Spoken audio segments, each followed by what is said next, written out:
சிவகரி எல்.ஐ.சி. ஜாகீர் உசைன் அவர்களின் நல்லாசியுடன் இளங்கோ தெருவில் சிறப்பாக செயல்பட்டு வரும் நயம் ஜுவல்லரியின் மாபெரும் நகை கண்காட்சி உங்கள் அன்புடனும் ஆதரவுடனும் வர்ணம் கண்காட்சி நடைபெற உள்ளது. நகைகளின் ஒளியில் உங்கள் மகிழ்ச்சி மேலும் பரவட்டும். இரு இதயங்கள் ஒன்று சேரும் வாழ்வின் திருமணம் என்ற பொன்னான நிகழ்வை வர்ணத்தின் மூலம் கொண்டாடுங்கள்.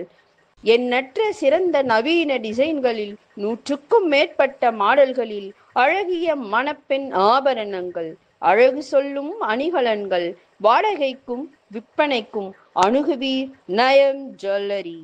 கடை உரிமையாளருடன் பேச 7402504786 என்ற எண்ணிற்கு தொடர்பு கொள்ளவும்.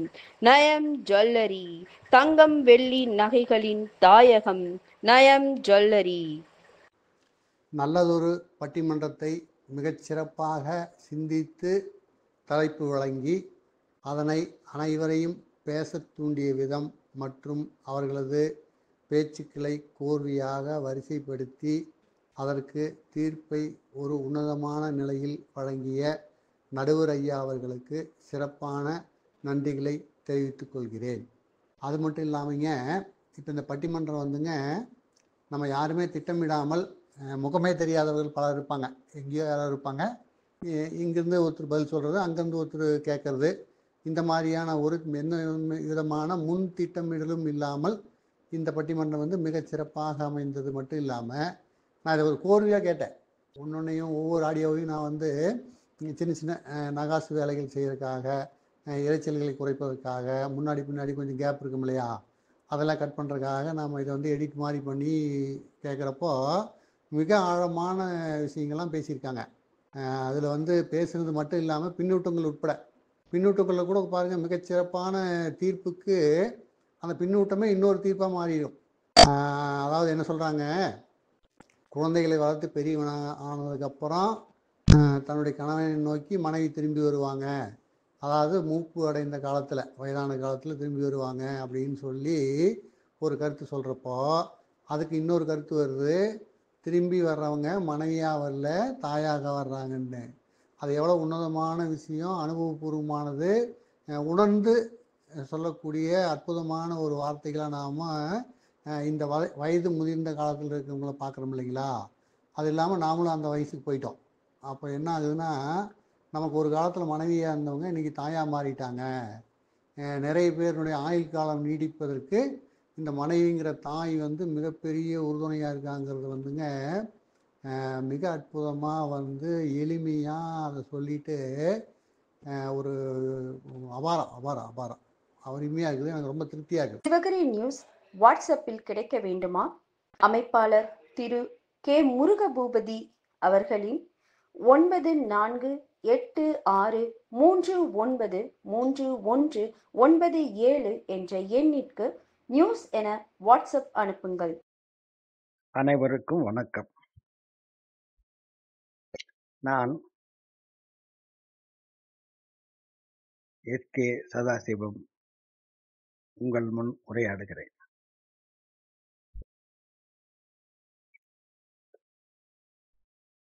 சென்ற சில நாட்களுக்கு முன்னால்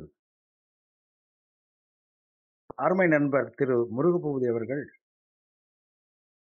ஒரு காலை நேரத்திலே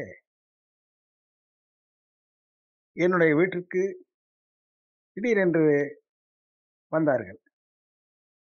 எனக்கு ஒரு வியப்பு, இவரை பார்த்து வெகு நாட்கள் ஆகிறது, திடீரென்று நம்ம வீட்டுக்கு வந்திருக்கிறார் என்று நான் அவரை பார்த்து, உட்காருங்கள், நீண்ட நாளாக நம்முடைய சந்திப்பு இல்லை என்று சொல்லி உட்கார்ந்து உபசரித்து, சரி சொல்லுங்கள் ஐயா என்று நான் என்னுடைய வினாவை எழுப்பினேன். அவர், ஐயா நான் வந்து ஒரு கருத்தை உங்களிடம் பகிர்ந்து கொள்ள வந்திருக்கிறேன். அது சரியா என்று சொல்ல வேண்டும் என்று சொன்னார். சொல்லுங்கள் ஐயா என்று சொன்னேன். அதாவது சிவகிரி நியூஸ் சேனல் ஒன்று இந்த கைபேசியின் மூலமாக மக்களிடையே அறிமுகம் செய்து அதற்கு எந்த அளவுக்கு வரவேற்பு இருக்கும் என்பதை நாம் வெள்ளோட்டமாக பார்ப்பதற்காக சில படைப்புகளை அதிலே நாம் உருமாற்றம் செய்து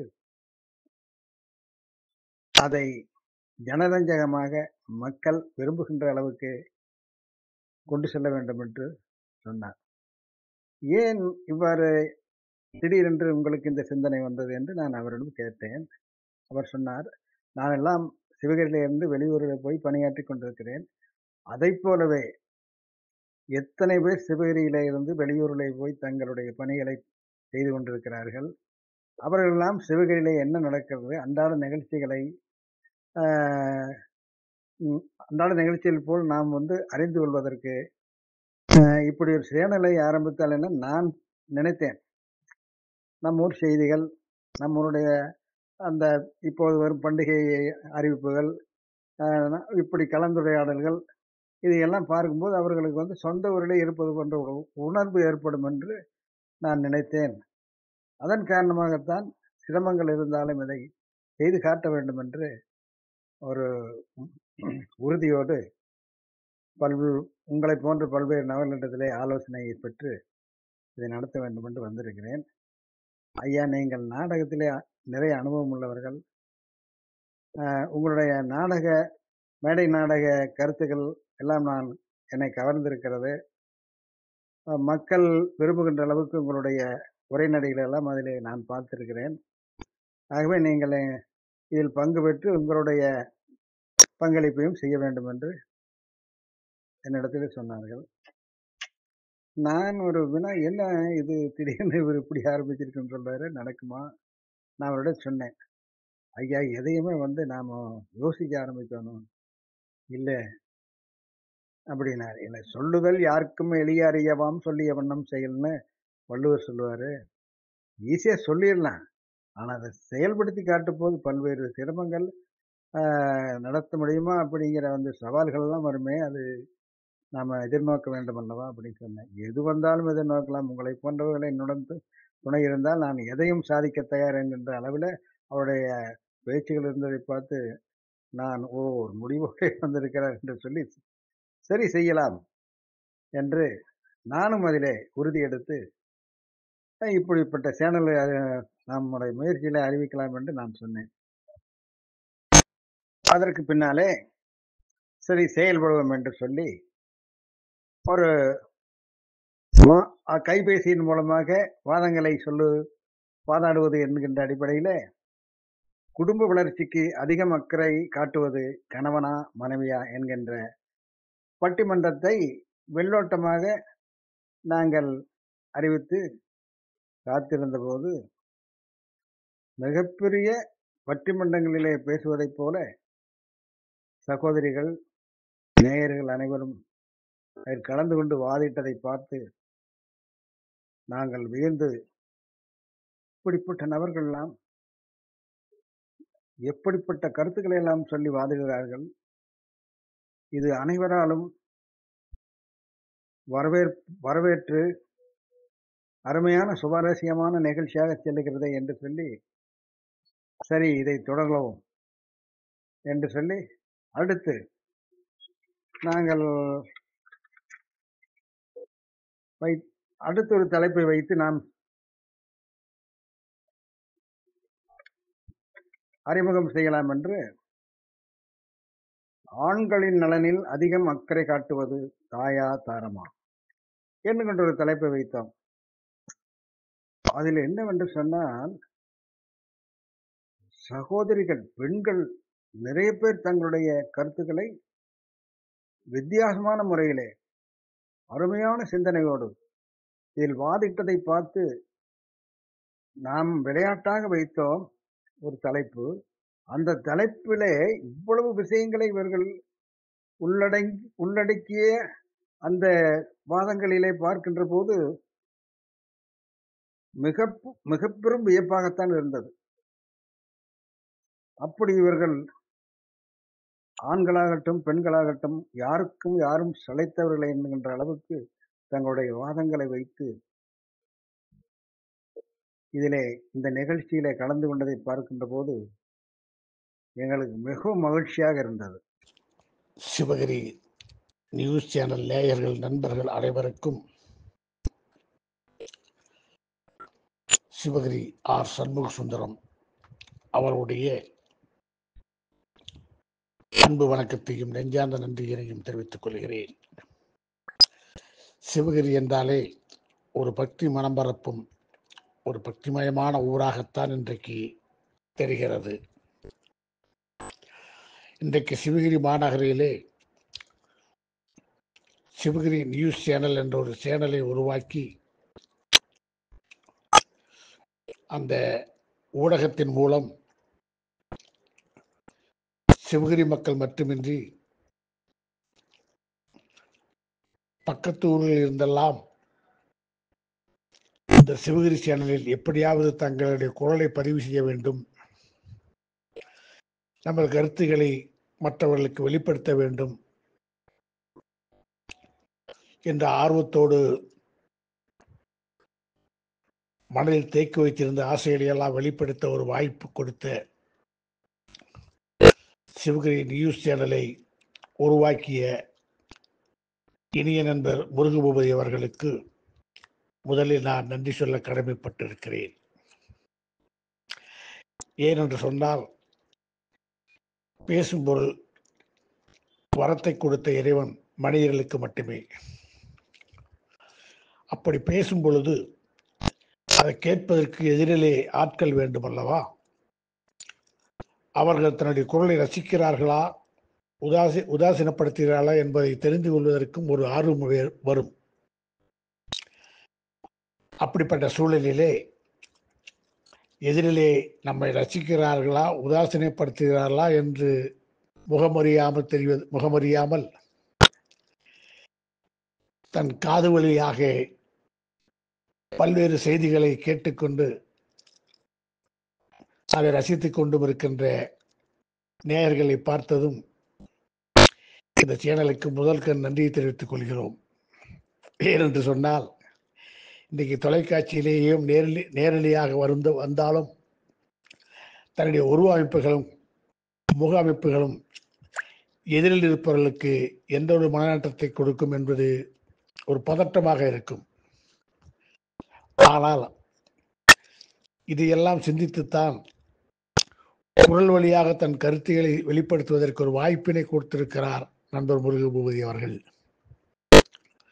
அதற்காக மீண்டும் அவருக்கு நான் நன்றி சொல்கிறேன். இன்றைக்கு ஆண்களின் வளர்ச்சிக்கு பின்னால் பெரிதும் துணையாக இருப்பது தாயா தாரமா என்ற தலைப்பினை கொடுத்துவிட்டு, நீங்கள் யார் வேண்டுமானாலும் உங்கள் கருத்தை பதிவு செய்யலாம் என்ற ஒரு விரிவான விசாலமான சிந்தனையை தூவி இருக்கிறார். இது ஒரு புதுமையான ஒரு முயற்சி தான். ஒரு பட்டிமன்ற தலைப்பை கொடுத்து நீங்கள் இது தலைப்பில் தான் பேச வேண்டும், நீங்கள் இந்த தலைப்பில் தான் பேச வேண்டும் என்ற ஒரு கருத்து திணிப்பு இல்லாமல் அவர்களுடைய பேச்சாளர்கள் இடையே நீங்கள் எந்த கருத்தை மேற்கொண்டு பேச விரும்புகிறீர்களோ அதை நீங்களே தேர்வு செய்வீர்கள் ஒரு சுய உரிமையை கொடுத்து இந்த கருத்திற்கு முத்தாய்ப்பாக ஒரு நல்லதொரு தீர்ப்பினை வழங்குவதற்காக நடுவராக அவர் உருவாக்கி தலைமையேற்று நடத்திய வாய்ப்பு கொடுத்தவர்கள் சிவகிரி மாநகரிலே ஒரு கலை உணர்வு படைத்தவர், நல்ல சிந்தனையாளர், பட்டிமன்ற தலைப்புகளை இருதரப்பும் ஆய்வு செய்து கலந்தாய்வு செய்து அவருடைய சிந்தனையிலே தோன்றுகின்ற கருத்துக்களை இருவருக்கும் பாதகமில்லாமல் தீர்ப்பை நடுநிலைமையாக வழங்கக்கூடிய ஆற்றல் படைத்த தலைவர் நடுவர் எஸ் கே சதாசிவம் அவர்களே, உங்கள் அருகிலே இருந்து இந்த பட்டிமன்ற தலைப்பை நான் தாயாக ஒரு ஆணின் வளர்ச்சிக்கு பெரிதும் துணையாக இருப்பது தாயே என்ற ஒரு கருத்தினை மேலெடுத்து உங்களிடத்தில் என் கருத்துக்களை கூற விரும்புகிறேன். ஒரு ஆணின் வளர்ச்சிக்கு பெரிதும் துணையாக இருப்பது ஒரு தாய்தான் என்பதை இருவேறு கருத்துக்களுக்கு இடமளிக்க வாய்ப்பில்லை. ஏனென்று சொன்னால், தன் உதிரத்தை கொடுத்து கருவிலே சுமந்து அதை ஒரு உருவமாக வெளியேற்றி இந்த உலகத்திற்கு அறிமுகப்படுத்துகின்ற தாய் நாம் அறிமுகப்படுத்திய வெளிப்படுத்திய தனது மகனை எப்படி வளர்க்க வேண்டும் என்று சிந்தனையை கருவிலேயே வளர்த்துக் கொள்கிறாள். நான் பெற்றெடுப்பது ஆணா பெண்ணா என்று சிந்தனையை கூட அவர்கள் ஏற்றுக்கொள்வதில்லை. ஆனால் மகனாக பிறந்துவிட்டால் அவனை மிகவும் எச்சரிக்கையாக ஜாக்கிரதையாக வளர்க்கிறார்கள். ஏனென்று சொன்னால், அவன் சமூகத்திலே ஒரு உயர்ந்த நிலைக்கு வர வேண்டும், இந்த உலகம் போற்றப்பட வேண்டும், இந்த ஊர் மெச்ச வேண்டும், அவன் நல்ல குணமுள்ளவனாக வளர வேண்டும். இன்றைக்கு சமுதாயம் பல்வேறு கட்டத்திலே சிதைந்து கிடந்தாலும், நல்ல ஒரு கருத்துக்களை சிதைந்து கிடந்தாலும், தன் வளர்ப்பில் ஒரு ஒழுக்கமாக வளர வேண்டும் என்ற ஒரு சிந்தனையை மனதில் வைத்து அந்த ஆணை மிகவும் சிரமப்பட்டு வளர்க்கிறாள்.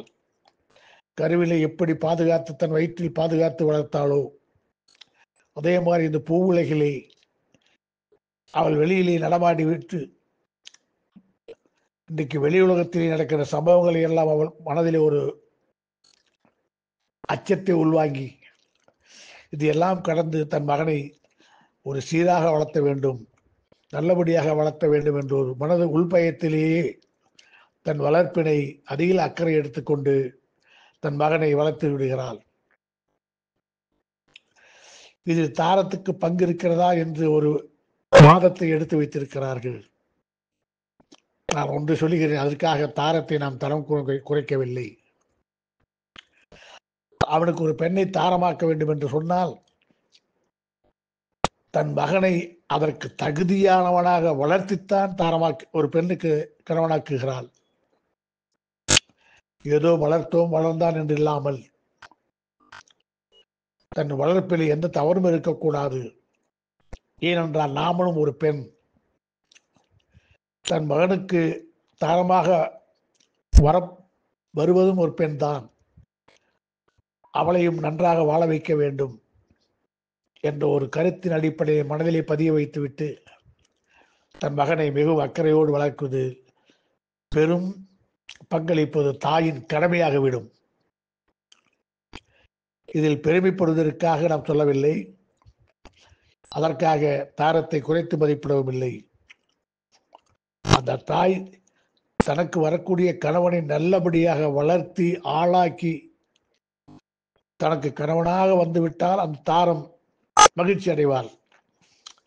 அதே நேரத்தில் ஏதோ கடமைக்காக பெற்றுவிட்டோம், அவனும் கடமைக்காக வளர்ந்து விட்டான், ஏதோ காலகாலத்தில் ஒரு பெண்ணை கல்யாணம் செய்து வைக்க வேண்டும் என்ற ஒரு கடனுக்காக யாரோ ஒரு பெண்ணிடம் அவனை தள்ளிவிட்டு அந்த பெண்ணையும் சீரழிக்கும் மனப்பக்குவம் வந்துவிடக்கூடாது என்பதற்காகத்தான் தாய் தன் மகனை புத்தி புத்தி வளர்க்கிறாள்.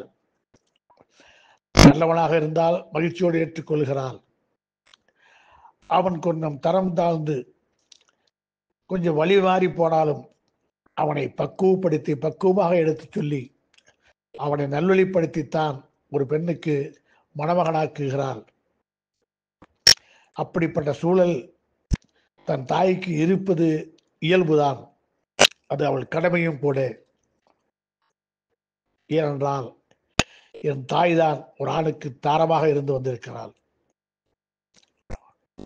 அதில் மனதை வைத்துத்தான் ஒரு பெண் தன் ஆண்மகனை சீரோடும் சிறப்போடும் நல்லபடியாக வாழ வைத்துக் கொண்டு தன் எதிர்காலத்திலே வருகின்ற தனது மருமகளுக்கு நல்ல கணவனாக அமைய உருவாக்கி கொடுக்கிறாள் என்பதை நான் இந்த இடத்திலே வலிமையாக சொல்ல கடமைப்பட்டுள்ளேன். இதற்கு மேற்கொண்டு எனக்கு கருத்துக்களை பதிவு செய்ய வேண்டும் என்று சொன்னால், இதனுடைய தாக்கம் எதிர்த்தரப்பில் இருந்து வருகின்ற வாதத்தை பொறுத்து என்னுடைய அடுத்த கருத்தினையும் வாதத்தையும் வைக்க தயாராக உள்ளேன். நடுவர் அவர்களே, என்னுடைய கருத்தை நீங்கள் முழுமையாக பதிவு செய்திருந்தாலும் தீர்ப்பின் தலைப்பிலேயே அடங்கிவிட்டது. ஆகையினாலே நீங்கள் அவருடைய கருத்துக்களை உள்வாங்கி இந்த தாய்மைக்கும் பெண்மைக்கும் பெருமை சேர்க்குமாறு உங்களை வேண்டியுரிமை கேட்டு நான் இந்த வாதத்தை இத்தோடு நிறைவு செய்கிறேன். மீண்டும் உங்களை அடுத்த வாதத்திலே சந்திக்கிறேன். சிவகிரி நியூஸ் சேனலில் உள்ள நண்பர்கள் அனைவருக்கும் வணக்கம். நான் ஜெயகாந்தன், சென்னையிலிருந்து. இன்றைய பட்டிமன்ற தலைப்பு தாயா தாரமா, ஆண்கள் நலனில் அதிக அக்கறை கொண்டவர்கள். நான் தாரம் என்ற தலைப்பில் பேச வந்துள்ளேன். ஏன் தாரம் என்ற தலைப்பில் பேச வந்துள்ளேன் என்றால், முதலில் நாம் பட்டிமன்ற தலைப்பை புரிந்து கொள்ள வேண்டும். ஆண்கள் நலனில் அதிக அக்கறை கொண்டவர் என்றுதான் வருகிறது. தாய் என்பவள் குழந்தைகள் நலனில் அதிக அக்கறை கொண்டவர். ஆண்கள் என்று வந்துவிட்டாலே அது தாரம் என்றுதான் வரும், தாயை விட. ஏன் ஒரு படி அதிகமாக சொல்கிறேன் என்று பின்னால் சொல்கிறேன். இப்பொழுது ஒரு தாய் என்பவள் எங்கிருந்து வருகிறாள்? ஒரு மனைவி, அவள்தான் தாயாக வருகிறாள். மனைவி என்ற ஸ்தானம் இல்லாமல் தாய் என்ற ஸ்தானம் கிடையாது. தாய் என்று ஒன்று மனைவி என்ற ஸ்தானத்தை தாண்டி மட்டுமே வர முடியும். ஒரு நல்ல மனைவியானவள் நல்ல தாயாக வருகிறாள். அப்பொழுது ஆண்களுடைய நலனில் அதிக அக்கறை கொண்டவர் மனைவிதான். இதுதான் என்னுடைய முதல் வாதமே. அடுத்தது பாத்தீங்க அப்படின்னா, மனைவியினுடைய தியாகத்துக்கு ஈடு இணை கிடையாது. ஏன் சொல்றேன் அப்படின்னா, ஒரு தாயினுடைய தியாகம் அப்படிங்கிறது இரத்த சம்பந்தப்பட்டது. ஒரு தாய் தன் குழந்தையை கருவில் சுமக்கிறாள். ஒரு தாய் தன் இரத்தத்தை கொடுத்து குழந்தையை வளர்க்கிறாள். ஒரு தாய் தன் உயிரை கொடுத்து குழந்தையை பெற்றுக் கொள்கிறாள். அந்த குழந்தையினுடைய நலனில், அல்லது அந்த குழந்தை, அது ஆணாக இருந்தாலும் சரி பெண்ணாக இருந்தாலும் சரி, அது பெரியவனாகி வளர்வதில் அவர்கள் காட்டும் அக்கறை என்பது ஒரு இயற்கையானது. அது எல்லா உயிரினத்திலும் இருக்கக்கூடிய ஒன்று. ஆனால் மனைவியினுடைய அக்கறை என்பது 20 வருடங்கள் 25 வருடங்கள் தனக்கு சம்பந்தமே இல்லாத ஒருவரிடம் தன்னுடைய அப்பா அம்மாவை விட்டுட்டு, அந்த அன்னைக்கு திருமணமான நாள்ல தாலி ஏறிய அடுத்த நொடியில தன்னுடைய அப்பா அம்மா இதுவரைக்கும் சொன்னதை கேட்டு வளர்ந்தவன், தன்னுடைய சொந்தம் பக்கத்துல இருக்கிற வீட்டு செல்ல பிராணி வீட்டை விட்டுட்டு, தான் வசித்த தெருவை விட்டுட்டு, எல்லாத்தையும் விட்டுட்டு அடுத்த செகண்ட்ல அவனுடைய நலத்தையே பெருசா நினைச்சு ஒரு செகண்ட்ல மாறுறா பாத்தீங்களா? அந்த 3 முடிச்சு போடுற அந்த செகண்ட்ல மாறுது பாத்தீங்களா? அதை கம்பேர் பண்ணும்போது, அதை ஒப்பிடும்போது எனக்கு தாயினுடைய தியாகம் இயற்கையாக அமைந்ததுங்கிறதுனால ஆணினுடைய வளர்ச்சியில் அதிக அக்கறை கொண்டவர் தாரம் தான் அப்படின்னு தான் என் மனசு அந்த பக்கம் நிக்குது. இது எனக்கு ஒரு முக்கியமான ஒரு பெரிய காரணம். அப்புறம் பாத்தீங்க அப்படின்னா, நிறைய பேர் சொல்லியிருந்தாங்க, தாய் உணவோட காத்திருப்பாங்க, ஆனா தாரம் எனக்கு என்ன தேவை அல்லது பொருள் வாங்கிட்டு வந்தீர்களா அப்படின்னு காத்திருப்பாங்க அப்படின்னு சொன்னாங்க. நான் மறுக்கவில்லை. ஆனா இங்கோட யார் நலனில் அதிக முக்கியத்துவம் உள்ளார்கள் என்றுதான் பார்க்க வேண்டும். ஏன்னா பட்டிமன்ற தலைப்பு அப்படி. ஒரு பையன் லேட்டா வந்தாலும் சரி, அவனுக்கு சாப்பாடு போடுறது தாய். இது எப்படி நலனா இருக்க முடியும்? அதாவது நான் என்ன கேட்க வர்றேன் அப்படின்னா, அவன் எப்படி இருந்தாலும் தாய்க்கு கவலை இல்லை. நான் என்ன சொல்ல வரேன்னா, ஒரு தாய்க்கு தன் மகன் உயிரோடு இருந்தால் மட்டுமே போதும். அவன் வேலை செய்யலினாலும் அவனை கண்டிப்பா அன்பா பார்த்துக்குவாங்க, சாப்பாடு கொடுப்பாங்க. ஆனா இது நலனில் அக்கறை என்று சொல்ல முடியாது. மனைவியானவள் கண்டிப்புடன் இருக்கக்கூடியவள். உயிர் வாழ்வது மட்டும் முக்கியமல்ல, உயிரினும் மேலான மானத்துடன் வாழ்வது முக்கியம் என்று இருப்பவள் மனைவி. அப்பொழுது இங்கு நலனில் அதிக அக்கறை என்பது, ஒரு ஆணின் நலம் என்பது உயிர் வாழ்வது மட்டும் கிடையாது, அவன் மானத்தோடு வாழ்வது. உயிர் வாழ்வதும் மானத்துடன் வாழ்வதும் ஒரு மனைவியால் செய்யக்கூடிய ஒன்று. தாய் பையன் தன்னுடன் இருந்தால் மட்டுமே போதும், அவன் எப்படி இருந்தாலும் அவனை கடைசி வரை காப்பாற்றி கரை சேர்த்து விடுவாள். அதனால இங்கும் ஒரு படி உயர்ந்து நிற்பது என்னை பொறுத்தவரை தாரம் மட்டும்தான். நாம் தாயின் அன்பை பற்றியும் தாயுடைய தியாகத்தை பற்றியும் சொன்னா உண்மைதான். ஆனா இன்னொரு விஷயத்தையும் நீங்க கவனிக்கணும். அந்த குழந்தை பெரியவனாக வளர்ந்து விட்டது என்று வைத்துக் கொள்வோம். அதே தாய் தான், அந்த தாய் தான் மனைவி என்ற ஸ்தானத்தையும் ஏற்கிறாள், தாய் என்ற ஸ்தானத்தையும் ஏற்றிருக்கிறாள்.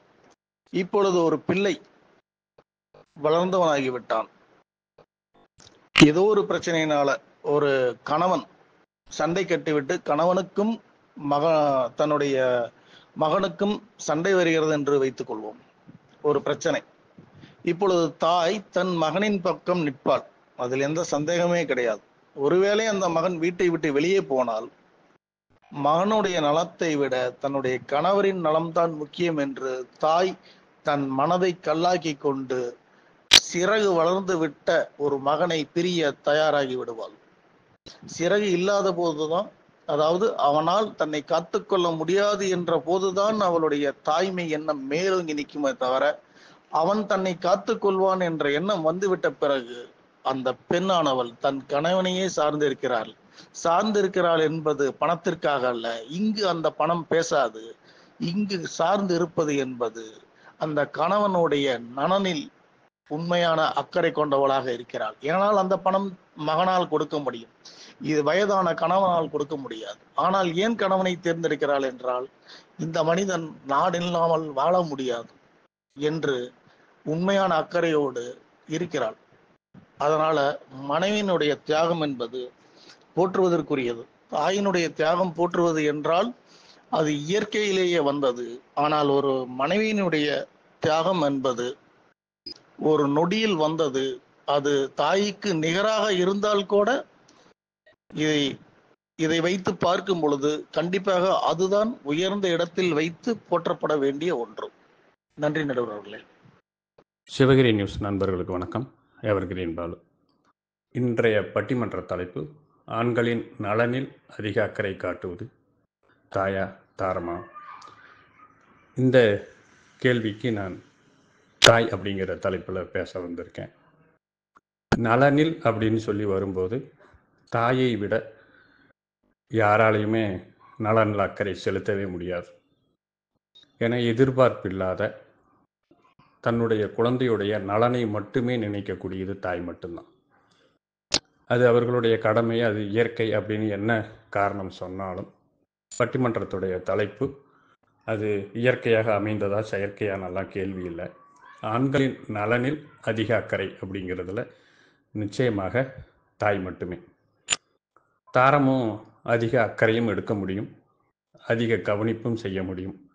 தாய் செய்ய முடியாத பணிவிடைகளை, தாய் காட்ட முடியாத சேவைகளை மனைவியால் செய்ய முடியும். தாய்க்கு குறைந்தவர்கள் அல்ல தாரம். ஆனாலும் தாரத்தை விட, மனைவியை விட பல படிகள் மேலே இருக்கக்கூடியது தாய் மட்டுமே.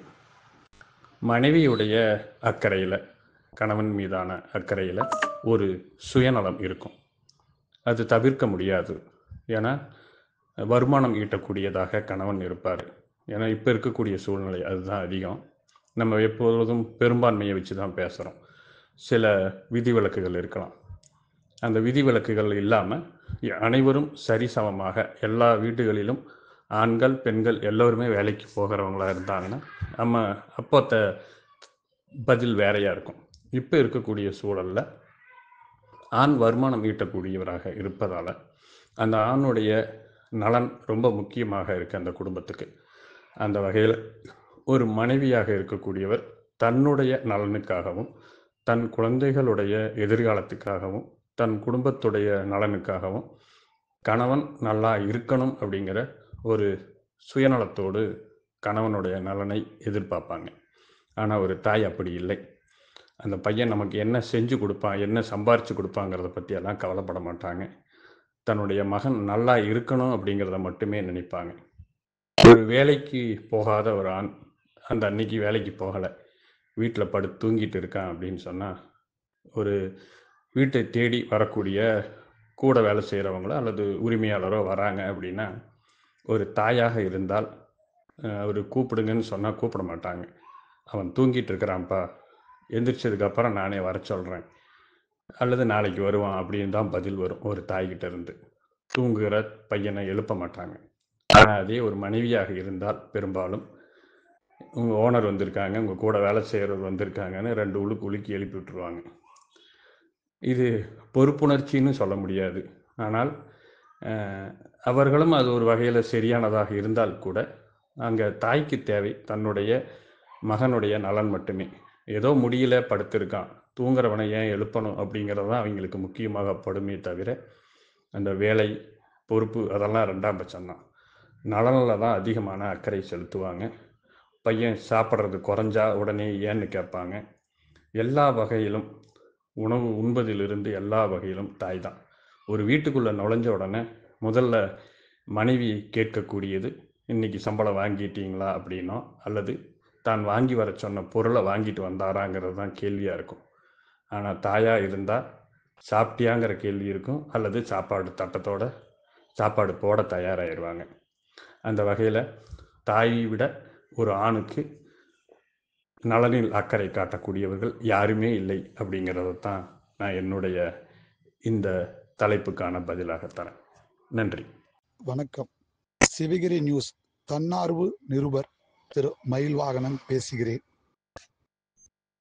சிவகிரி நியூஸ் ஆடியோ வடிவில் சிவகிரி வாழ் அனைத்து உறவுகளுக்கும் பேச்சாற்றல் மிக்கவர்கள் என்பதை உறுதிப்படுத்தும் வகையில் வாட்ஸ்அப் செயலி மூலமாக சிறப்பான ஏற்பாடு செய்து கொடுத்திருக்கும் திரு முருகபூபதி ஐயா அவர்களுக்கும் சிவகிரி வாழ் அனைவரும் பேச்சாற்றல் மிக்கவர்கள் என்று அதற்காக சனிக்கிழமை ஞாயிற்றுக்கிழமையும் 2 தினங்களில் ஒரு தலைப்பை கொடுத்து பேச்சாற்றல் மிக்கவர்கள் என்பதை உறுதிப்படுத்தும் வகையில் அனைவரையும் வாதிட அழைத்திருக்கும் நடுவர் திரு SK சதாசிவம் ஐயா அவர்களுக்கும் முதல் கண் பணிவான வணக்கங்கள்.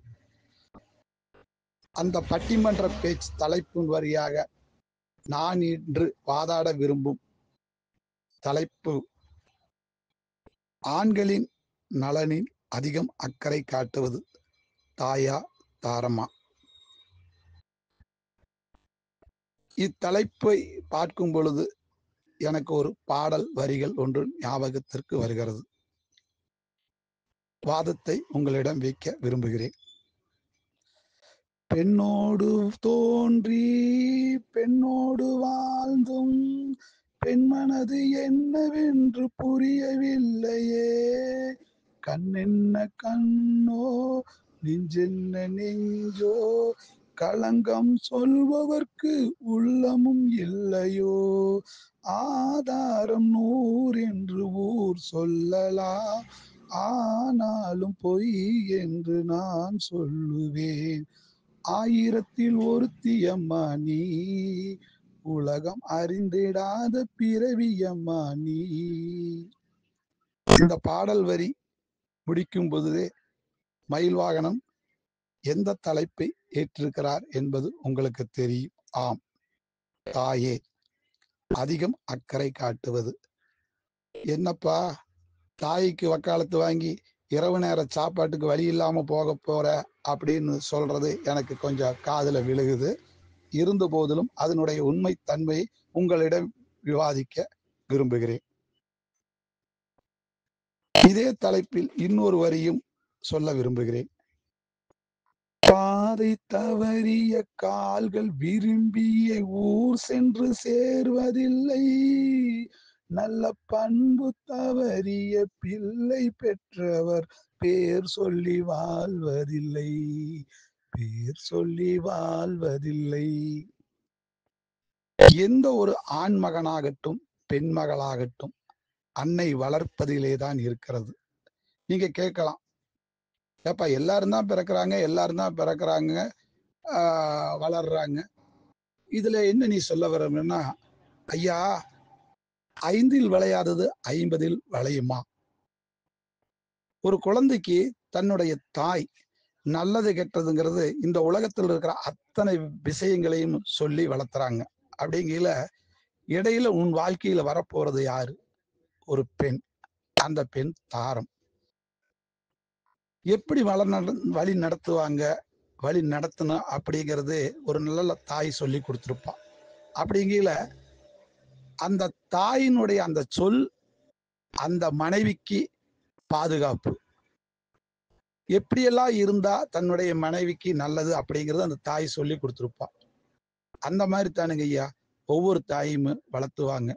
இன்னைக்கு இருக்கிற பொருளாதார ரீதியில பார்த்தா நம்ம வீட்டுல எல்லாரும் வேலைக்கு போறோம், வேலைக்கு போனாதான் குடும்ப கஷ்டத்துல இருந்து மீடேற முடியும் அப்படிங்கிற ஒரு இதை நம்ம உருவாக்கி இருக்கிறோம். ஆனா என்னைக்குமே ஒரு தாய் சொல்ற ஒவ்வொரு விஷயங்கள் வேத வாக்கு. அந்த வகையில பார்க்க போனா நல்லது கெட்டது எல்லாமே சொல்லி கொடுத்தா தான் அந்த பெண் வீட்டாரு கூட பெண் கொடுக்கையில இந்த பையனுடைய அம்மா இப்படி நல்ல முறையா வளர்த்திருக்காங்க, நம்ம பொண்ணை கொடுக்கலாங்கிற எண்ணமே அவர்களுக்கு வரும்.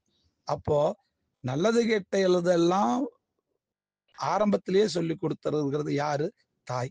அந்த தாய் தான் நம்மளுடைய அனைத்து அதிக அக்கறை காட்டி அனைத்து சொல்லி இருக்கிறதுனால நமக்கு தாய் தான் ஐயா முக்கியம் என்பதில் எந்தவித மாற்றமும் இல்லை. என்னை பொறுத்த அளவுக்கு ஆண்களின் நலனில் அதிக அக்கறை காட்டுவது தாய்தான் என்று உங்களிடம் முதல் வாதத்தை வைக்க விரும்புகிறேன். ஆண்களின் நலனில் அதிக அக்கறை காட்டுவது தாரமே, மனைவியே என்று என்னுடைய வாதத்தை இங்கு வைக்கிறேன். ஒரு தாய் தன்னுடைய ஆண் மகனுக்கு திருமணம் செய்து வைக்கின்ற வரை மட்டுமே அவருடைய நலனில் அதிக அக்கறை செலுத்த முடியும். திருமணம் முடிந்த பின்னர் அவருடைய இறுதி காலம் வரை அவர் மீது அதிக அக்கறை காட்டுவது மனைவி மட்டுமே. இதற்கு ஒரு சிறிய உதாரணம், ஒரு ஆண்மகன் மத்திய அரசு வேலையாக இருந்தாலும் சரி, மாநில அரசு வேலையாக இருந்தாலும் சரி, ஒரு குறிப்பிட்ட காலத்திற்கு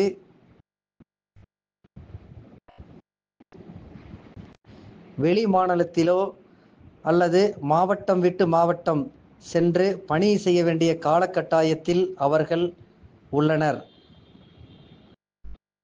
அவ்வாறு இருக்க சென்னை போன்ற பெருநகரங்களில் தன்னுடைய தாயை தன்னுடைய வசதிக்காக உடன் அழைத்து சென்றிருந்தார் என்றால் தன்னுடைய தாய் ஒரு வாரம் அங்கு இருப்பார். ஒரு வாரத்திற்கு பிறகு மகனே என்னை தன்னுடைய வீட்டில் கொண்டு போய் சேர்த்துவிடு என்றுதான் கூறுவார். ஏனென்றால் தன்னுடைய தாய், அதாவது எந்த ஒரு தாயாக இருந்தாலும் தான் வகித்த வீட்டிலேயே அதிக காலம் இருப்பார் என்று அனைத்து தாய்மார்களும் விரும்புவார்கள். ஆனால் மனைவியாகப்பட்டவள் அப்படியல்ல. தன்னுடைய இன்ப துன்பங்களை எல்லாம் மறந்து தன்னுடைய ஆசைகளை எல்லாம் உதறிவிட்டு தன்னுடைய கணவருக்காக தோளோடு தோள் நின்று அவருக்கு பணிவிடை செய்ய வேண்டும், அவருடைய நலனில் அதிக அக்கறை செலுத்த வேண்டும் என்று எந்த ஊராக இருந்தாலும் தன்னுடைய கணவரோடு சென்று அவருக்கு பணிவிடை செய்ய வேண்டும் என்று நினைப்பவர்தான் தாரம், மனைவி என்பவள். ஒரு தாய் கோயிலின் அஸ்திவாரக்கல் என்றால் மனைவியாகப்பட்டவள் கலசம் போன்றவள். அஸ்திவாரம் கல் கண்ணுக்கு தெரியாது, ஆனால் கலசம் அனைவரின் பார்வையிலே தெரியும். இன்றைய காலகட்டத்தில் கல்யாணம் ஆனவுடனே தனி குடித்தனம் வைத்துவிட வேண்டும் என்பது 98% அனைத்து பெற்றோர்களும் விரும்புகின்றனர். அதுவே இன்றைய வரை நடைமுறையாக உள்ளது. ஏனென்றால் மாமியார் மருமகள் பிரச்சனை அது அனைவருக்கும் சொல்ல தேவையில்லை. இன்னும் உதாரணத்திற்கு சொல்ல வேண்டுமென்றால், நமது நிகழ்ச்சி ஒருங்கிணைப்பாளர் முருகபூதி ஐயா அவர்கள் தற்போது தர்மபுரி மாவட்டத்திலே பணி செய்து கொண்டிருக்கிறார். அவருக்கு உறுதுணையாக இருப்பவர் யார்? அவருடைய மனைவி மட்டுமே. அது மட்டுமல்லாமல் இன்றைய பட்டிமன்ற தலைப்பிலே நடுவராக பணியாற்றி கொண்டிருப்பவர் திரு சதாசிவம் ஐயா அவர்கள். அவருக்கும் தற்போது வரை அவருடன் உறுதுணையாக இருப்பவர் அவருடைய மனைவி மட்டுமே. இன்னும் சுருக்கமாக சொல்லப்போனால், இன்றைய காலகட்டத்தில் கிரிக்கெட் போட்டி, அதாவது டார்கெட் 350 ரன்கள் என்றால் கடைசியாக அடிக்கக்கூடிய அந்த 10 ரன்கள் தான் பேசும். முதலில் அடித்த 10 ரன்கள் பேசாது. ஆகவே முதல் 30 ஆண்டுகள் ஆண்களின் நலனில் அக்கறை செலுத்திய தாயை பற்றி பேச மாட்டார்கள். இறுதி காலகட்டத்தில் கடைசி வரை உடனிருந்து பார்ப்பவர் மனைவியே மட்டுமே மற்றவர்களின் பார்வைக்கு தெரியும். ஆகவே நடுவர் அவர்களே, ஆண்களின் நலனில் அதிக அக்கறை காட்டுவது தாரமே, மனைவியே என்ற தீர்ப்பினை வழங்குமாறு அன்போடு கேட்டுக்கொள்கிறேன். நன்றி, வணக்கம். ஆண்மகனின் நலனில் அதிக அக்கறை காட்டுவது தாரமே என்கின்ற அணியிலிருந்து எனது கருத்தை முன்வைக்கிறேன். எப்படி என்றால், ஒரு ஆண்மகனின் நலனில் அக்கறை காட்டுவது தாய் என்பதும் மறுப்பதற்கில்லை. உண்மையிலேயே தாயின் அக்கறை மிகவும் சிறந்தது. தன் கருவில் சுமந்ததிலிருந்து அந்த தாய் கருவறை செல்லும் வரை, கருவில் சுமந்து கருவறையில் சுமந்ததிலிருந்து திருவறை, அதாவது அவர்கள் இறுதி மூச்சு வரை தனது மகன் மீது எப்பொழுதும் ஒரு அக்கறை இருந்து கொண்டுதான் இருக்கும். அதில் எவ்வித சந்தேகமும் இல்லை. ஆனால் இன்னொரு புறத்தில் பார்க்கும் பொழுது, தாரம் என்பவள் இடையில் வருவதுதான். அதாவது ஒரு 25 வயதிற்கு, அந்த ஆண்மகனின் 25 வயதிற்கு மேல்தான் ஒரு புதிய உறவாக தாரத்தை ஒரு மனைவியை, ஒரு பெண்ணை பார்த்து தன் மகனுக்கு மனைவி ஆக்கிறாள். நல்ல ஒரு பெண்ணை பார்த்து தன் மகனுக்கு ஏற்ற குணவதியாகவும் குடும்பத்துக்கு ஏற்றவளாகவும் பார்த்து விசாரித்து திருமணம் முடித்து வைக்கிறது ஒரு தாயின் கடமையும் அக்கறையும் அதில் அடங்கியுள்ளது. அதில் எவ்வித சந்தேகமும் எந்த இடத்திலும் இல்லை. தாய் மிகவும் சிறந்த ஒரு பணி அது. அதன் பிறகு அந்த ஆண்மகனுக்கு தாரம் வந்த பிறகு அந்த தாரத்தின் அக்கறை எப்படி என்றால், அந்த கணவனின் குடும்ப நலனிலும் உடல் நலனிலும் பொருளாதார நலனிலும் மிகுந்த அக்கறையை கொண்டு அந்த குடும்பத்தை இன்னும் மேல் நோக்கி செல்வதற்காக தனது அக்கறையை செலுத்த முற்படுகின்றாள். எப்படி என்றால், தாயினுடைய அக்கறை அன்பின் மிகுதியால் வரும் அக்கறை தாய் கொண்டுள்ளது. தன் மகன் நன்றாக இருக்க வேண்டும், நல்ல நிலைக்கு வர வேண்டும், அன்பை கொண்டு தன் அக்கறையை செலுத்துகின்றாள். உயர்ந்த நிலையில் வேண்டும், எவ்வித ஒரு எல்லா இடத்து மத்தியிலும் மதிப்பும் மரியாதை இருக்கும் என்று அன்பின் மிகுதியின் அக்கறை தாயிடம் உள்ளது. அது அப்படியே தாய்க்கும் தாரத்துக்கும் உள்ள வித்தியாசம் அப்படியே மாறுது.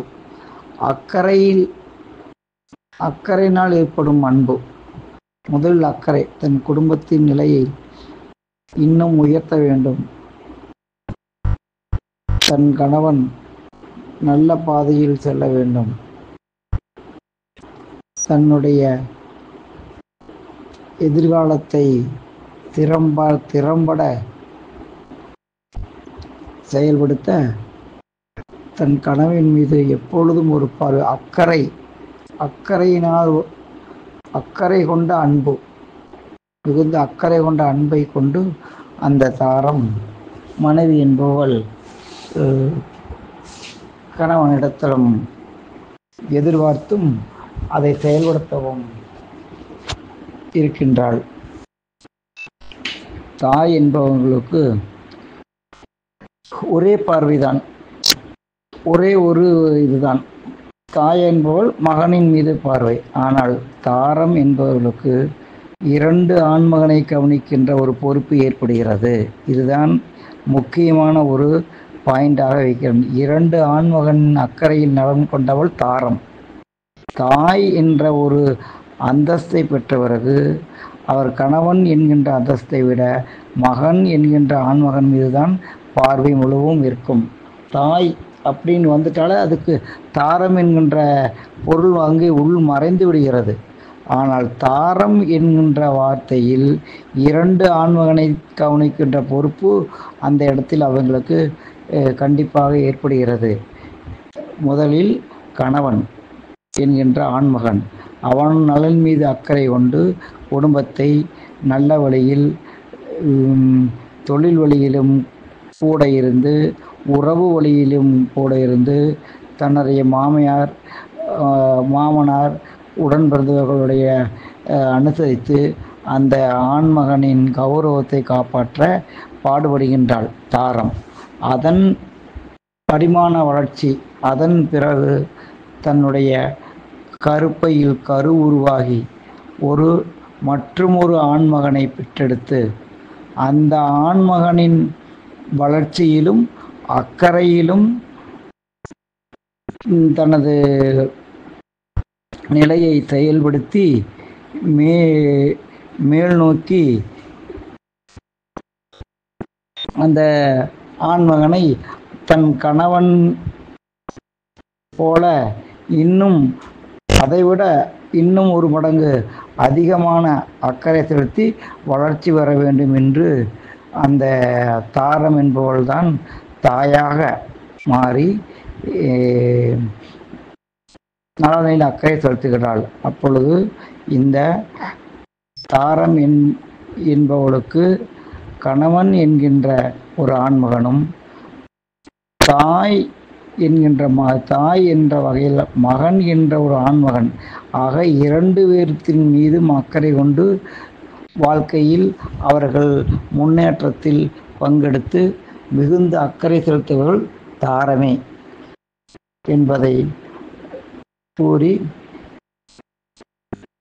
தாரமே இந்த ஆண்மகனின் அக்கறையில் அதிக அக்கறை செலுத்துபவள். தாயை பற்றி குறைவாக குறிப்பிட்டு சொல்லவில்லை. தாயின் அக்கறை மிகவும் சிறந்தது. அது ஒரே ஒரு பார்வை மட்டுமே தாய் ஆண்மகன் மீது கொண்ட அக்கறை.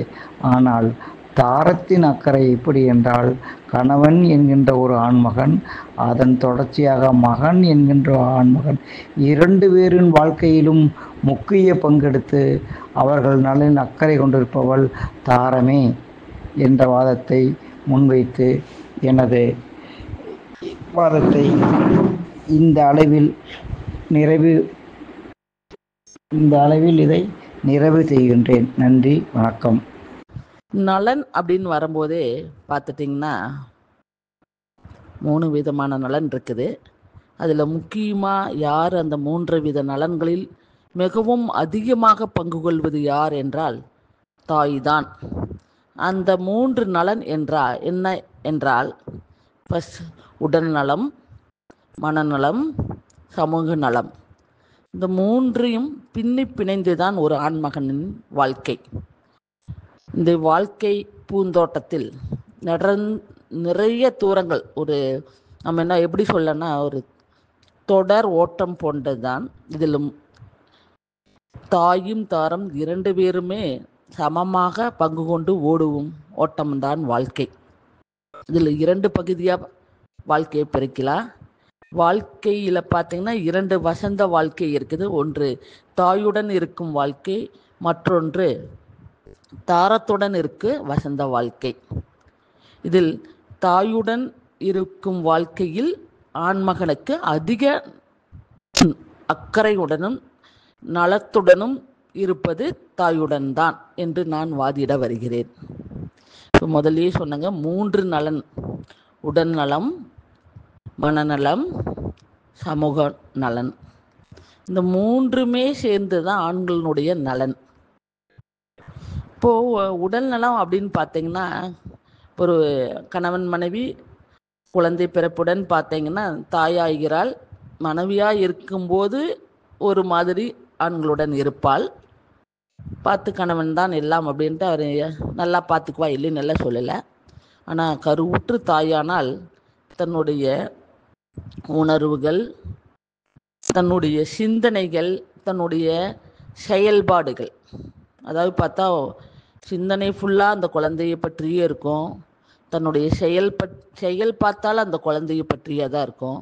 தான் உண்ணும் உணவை எடுத்துக்கொண்டால் கூட அந்த குழந்தை எப்படி வளர வேண்டும், எப்படி இருக்க வேண்டும், அதற்கு தேவையான உணவு என்ன என்பதை பார்த்துத்தால் ஒரு தாயானவள் உண்ணுவாள். இப்போ பார்த்தீங்கன்னா ஒரு சிறு கதைங்க, இது உண்மையாக நடக்கிற நிகழ்வு. கடல் ஆமை பார்த்தீங்கன்னா பல்லாயிர கிலோமீட்டர் கடலுக்கு அடியில் இருக்கும். பார்த்தீங்கன்னா அந்த கருவுற டைம், முட்டையிடுற டைம் வந்து அப்படியே எல்லாமே தரைக்கு வரும். முட்டையை இட்டுட்டு மணல் போட்டு மூடிட்டு மீண்டும் கடலுக்கு அடியில் போயிருங்க. ஆனால் போன ஆமை என்ன பண்ணுமா, 3 மாதத்துக்கு அந்த முட்டைகளை பற்றியே தான் சிந்திச்சுக்கிட்டே இருக்குமா. அப்படி சிந்தனை சென்று கொண்டே இருந்தால்தான் அந்த முட்டையானது பொறிச்சு ஒரு குஞ்சாக வெளிவரும், ஆமை குஞ்சாக வெளிவரும். இது வந்து உடல் பார்த்தீங்கன்னா இது வந்து இயற்கையின் விதியே இப்படி தான். இது வந்து அறிவியல் அறிஞர்களே இது எதனால் எப்படி நடக்குதுன்னு கண்டுபிடிக்க முடியல. ஆனால் இதில் நமக்கு என்ன தெரியுதுன்னா, ஒரு தாயோட சிந்தனை முழுவதும் ஒரு குழந்தையின் மீது தான் அப்படிங்கிறத வந்து ஒரு இது எடுத்துக்காட்டாக நம்ம சொல்லலாங்க. அதுக்காகத்தான் இதை சொன்னேன். இப்போ நான் 3 நலன் பார்த்தீங்கன்னா உடல் நலம், மனநலம், சமூக நலன். இது 3 பார்த்தோம். ஃபஸ்ட்டு வந்து குழந்தை பிறந்தோடனே உடல் நல, குழந்தை எப்படிலாம் நல்லா வளரணும் அப்படிங்கிறதுக்கு பிறந்தது இருந்தே ஃபஸ்ட்டு சீம்பால் கொடுத்து அப்புறம் ஒன்றா குழந்தைய வந்து டெய்லியும் எப்படி வந்து வார்த்தெடுக்கணும் அப்படிங்கிறதுலேருந்து அனைவரும் தெரிஞ்சது தான். தானும் பத்தியத்துடன் இருந்து குழந்தைக்கும் பத்தியத்துடன் உணவை ஊட்டி அந்த குழந்தையை நல்லா வளர்த்துவா. ஒரு 5 வருடங்கள் வந்து தானும் ஒரு தவ வாழ்க்கைன்னு தான் சொல்லணுங்க. மேற்கொண்டு தான் எது எது தேவையில்லையோ அதையெல்லாம் விட்டுருவாங்க. அதே மாதிரி எங்கெங்கே போகக்கூடாதோ அங்கெல்லாம் போக மாட்டாங்க. குழந்தைக்காக வீடே உலகம், குழந்தையே உலகம் அப்படின்னு தான் இருக்கிறாங்க. இப்போ இருந்து வளர்ந்து அப்புறம் பள்ளிக்கூடத்திற்கு அழைத்து செல்கின்றாள். அங்கே பார்த்திங்கன்னா நிறைய பிரச்சனைகள் அந்த குழந்தைகளுக்குள்ளே வரும். ஆனால் குழந்தை ஒவ்வொரு நாளும் குழந்தைக்காக தான் நிறைய கதைகள் சொல்லி உலகம் இப்படித்தான் இருக்கும், நீ தான் அதற்கு தகுந்த மாதிரி மனநிலையை மாற்றிக்கொள்ள வேண்டும், அதற்கு தகுந்த மாதிரி தான் நாம் வாழ வேண்டும், இந்த பிரச்சனை இருந்தால் இப்படி இருக்கணும் அப்படின்னு மனநிலையை அப்படியே திடப்படுத்தி நன்கு படிக்கிற மாதிரி அந்த சமுதாயத்தில் நன்றாக படித்து நல்ல நிலைக்கு ஒரு 18 வயசு 25 வயசு வரைக்கும் கொண்டு வரா. அப்புறம் பார்த்திங்கன்னா சமூக நலனில் இந்த சமுதாயம் இப்படித்தான் இருக்கும் அப்படின்ட்டு குழந்தைய நல்ல ஒழுக்கத்துடன் வளர்த்து இந்த சமுதாயத்தில் பார்த்தீங்கன்னா இந்த பிரச்சனை வந்தால் நீ இப்படி இருக்கணும், இந்த பிரச்சனை வந்தால் இப்படி இருக்கணும் அப்படி நல்லா தாய் தான் சொல்லி சொல்லி கொடுத்து ஒரு தாய் ஒரு நல்ல மகனை, அது ஒரு திருக்குறள் சொல்வார் திருவள்ளுவர், ஈன்ற பொழுதின் பெரிதுவக்கும் தன் மகனை சான்றோன் என கேட்ட தாய். அப்படி பெற்று எடுக்கும்போது கூட அந்த சந்தோஷத்தை அடைய மாட்டாங்க. எப்பொழுது வந்து இந்த சமுதாயத்தில் ஒரு உயர்ந்த நிலையை அடைந்து ஒரு மகன் வருகின்றானோ அப்பொழுது அந்த தாயானது நீ உன் மகன் இந்த இதில் சிறந்து விளங்கின்றான், இப்படி இருக்கிறான் அப்படின்னு சான்றோன்னு ஒருத்தர் நல்லா பாராட்டி இது பண்ணும்போது அந்த தாய் அதை கேட்டு நல்ல மகிழ்ச்சி அடைவாள். தனக்கு வந்து சம்பாதித்து கொடுக்கல, தன்னை பார்த்து கொள்ள அப்படிங்கிறது கூட அவன் நினைக்க மாட்டான். உலகம் புகழும் ஒரு நல்ல மனிதன் என்று பாராட்டும் பொழுது அந்த தாய் கண்டிப்பாக மகிழ்ச்சி அடைவாளுங்க. அப்புறம் பார்த்தீங்கன்னா இது மாதிரி தான் வளர்த்தி தன் மகனுக்கு தேவையான நல்ல துணையை நல்ல இடத்தில் தேர்ந்தெடுத்து அவனுக்கு மனமுடித்து வைத்து அவனுடைய வாழ்க்கையில் அவன் முன்னேற வேண்டும் என்று அவன்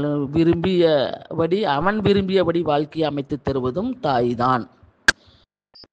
மற்றும் பார்த்தீங்கன்னா, இது சின்ன எக்ஸாம்பிள், நான் என்னுடைய பையன் ஹாஸ்டலில் படித்தாலும் இன்ன நேரத்துக்கு இது பண்ணுவான்னு கரெக்டாக கண்டுபிடிச்சிடுவேன்.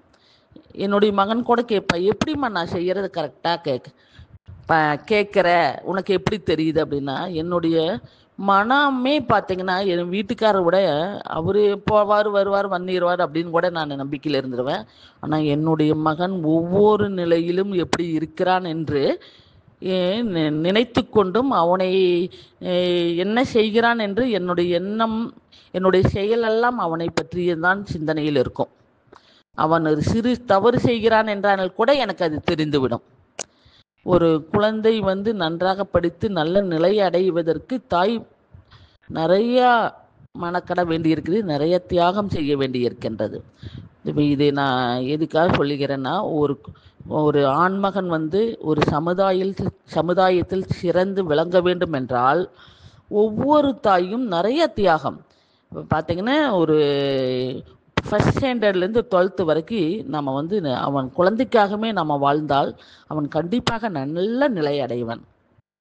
படிக்கும் பொழுது அவன் என்ன படிக்கிறான், எப்படி படிக்கிறான் என்று கண்டிப்பாக நாம் பார்க்க வேண்டும். ஒவ்வொரு நாளும் நம்மளுடைய கடமை என்னவென்றால், அவன் அருகில் இருந்து நமக்கு தெரிகிறதோ தெரியவில்லை என்றாலும் அவனுடைய நலனில் அக்கறையாக நம்ம இருந்து பார்த்தால் மட்டும்தான் அவன் 12வது வகுப்பை முடித்து நல்ல கல்லூரியில் சேர்ந்து அவன் நல்ல நிலையை அடைய முடியும். அதற்கு கண்டிப்பாக தாயுடைய வழிகாட்டலும் துணையும் தேவைதான். அது கண்டிப்பாக தாய் தாங்க செய்கிறான். அதெல்லாம் செஞ்சு நல்ல ஒரு சிறந்த ஒரு மகனாக வெளியே எடுத்து வந்தால் அதற்கு கண்டிப்பாக பார்த்திங்கன்னா எப்படி சொல்கிறதுங்க, அது நல்ல ஒரு வாழ்க்கை அவனுக்கு அமைகின்றது. அந்த வாழ்க்கை அமைகின்ற பொழுது நல்ல மகள்னு சொல்ல வரும் பொழுது அவனுடைய வாழ்க்கை மீண்டும் சிறக்கின்றது.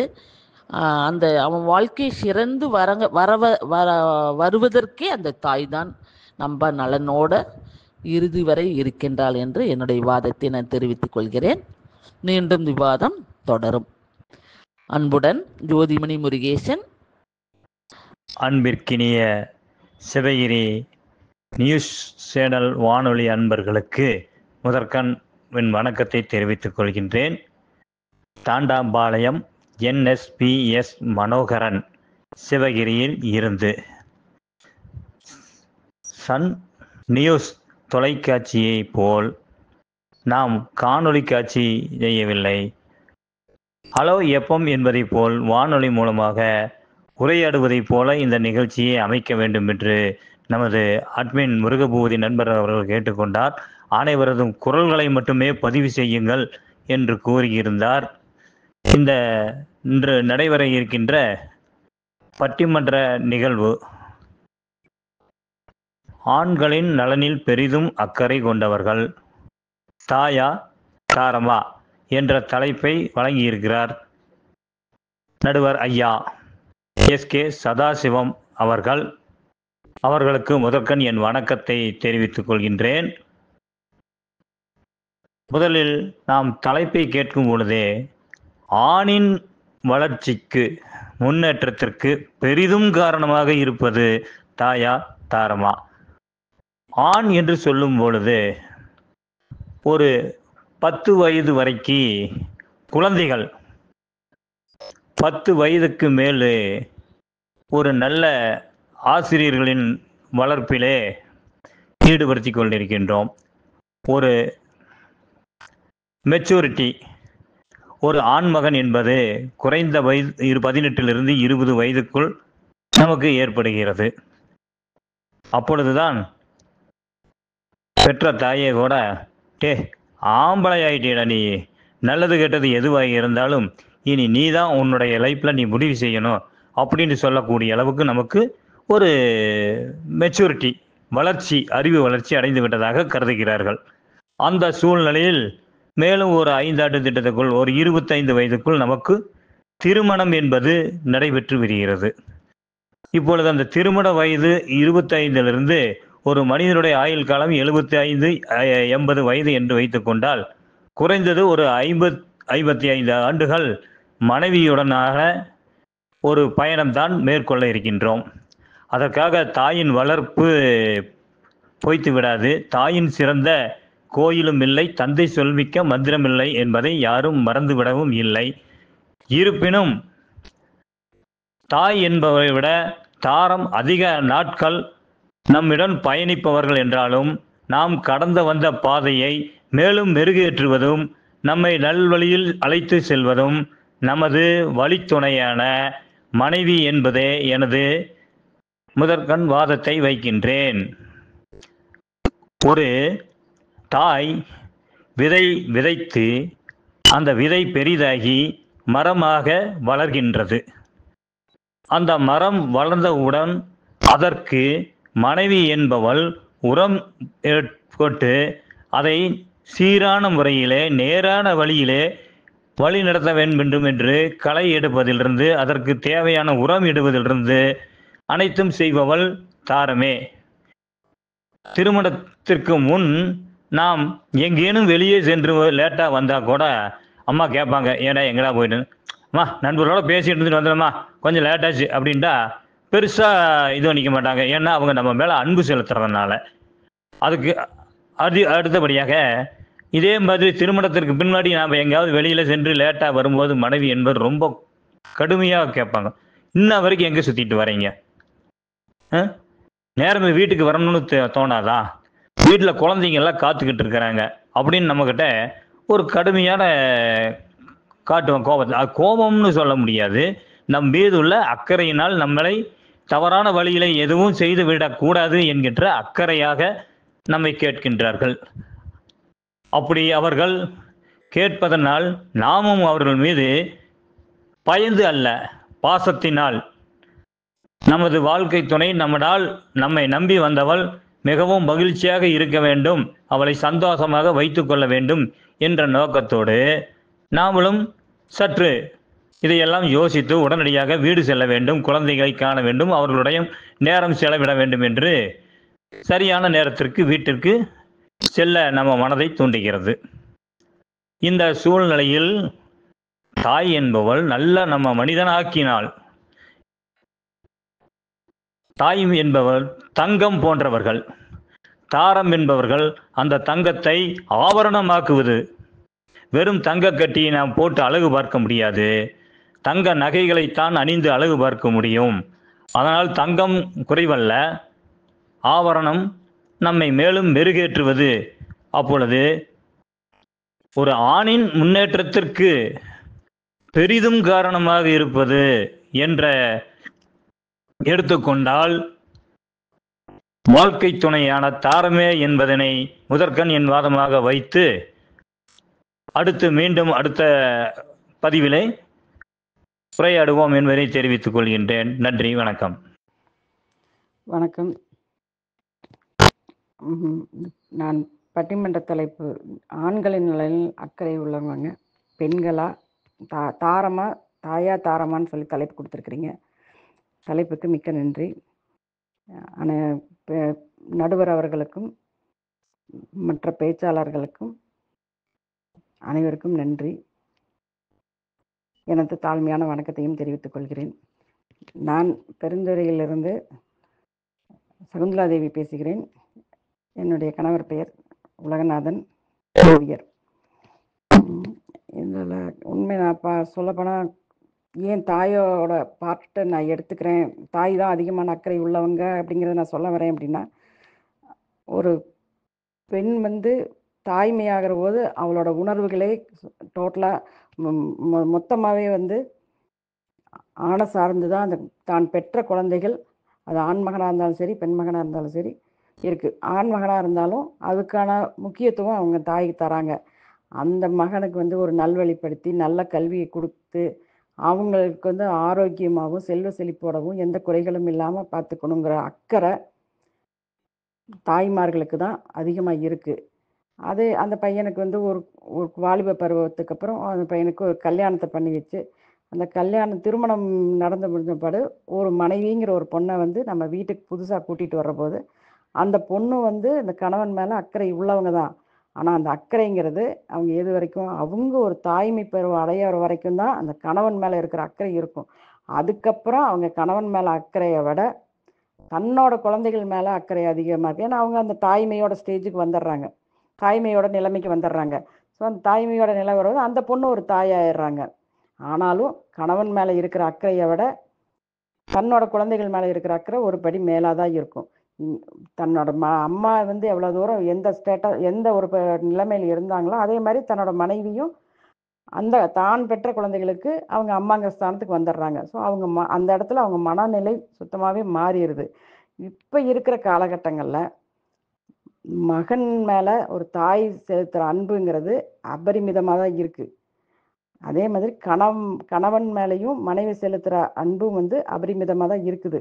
ஆனால் ஒரு சில பெண்கள் வந்து இப்போ வந்து காலத்தில் ஒத்து போகலை அப்படிங்கிற போது மனைவி மேலே இருக்கிற கோபத்தினால கணவன் மேலே இருக்கிற அக்கறையில் மனைவியும் அவங்க ஒன்றுக்கொன்று ஒரு வாக்குவாதம் வர்றபோது இப்பத்தில் இருக்கிற மனைவியாக பொறுப்பெடுத்துக்கிட்டவங்க அவங்க என்ன பண்ணிடும், வேற்றுமை வந்த உடனே அவங்க அந்த மனோரமா சொல்கிற மாதிரி இந்த நீ தான் சொல்லுவியா நானும் டைவர்ஸ் அப்படின்ட்டு போயிடுறாங்க. ஆனால் எந்த தாயும் மகன் வந்து எந்த குறை வந்தாலும் அவன் எவ்வளவே கருத்து வேறுபாடு வந்தாலும் அந்த அம்மா வந்து பையனை டைவர்ஸ் பண்ணுறது கிடையாது. அவங்க காலத்துக்கும் அந்த தன்னோட பையனுக்கான உரிமை, அவனுக்கு என்ன அவனோட நலன் அக்கறை, அந்த பையனை ஒரு நல்வழிப்படுத்தணும். நல்லவனாக இருந்தால் அவனை வந்து அந்த நல்லா அவங்க வளர்த்துனதுக்கான பெருமை கொள்ளுவாங்க. 4 பேர்த்துக்கு தன்னை வந்து தன்னோட பையனை பற்றி எல்லாம் சொல்லணும்.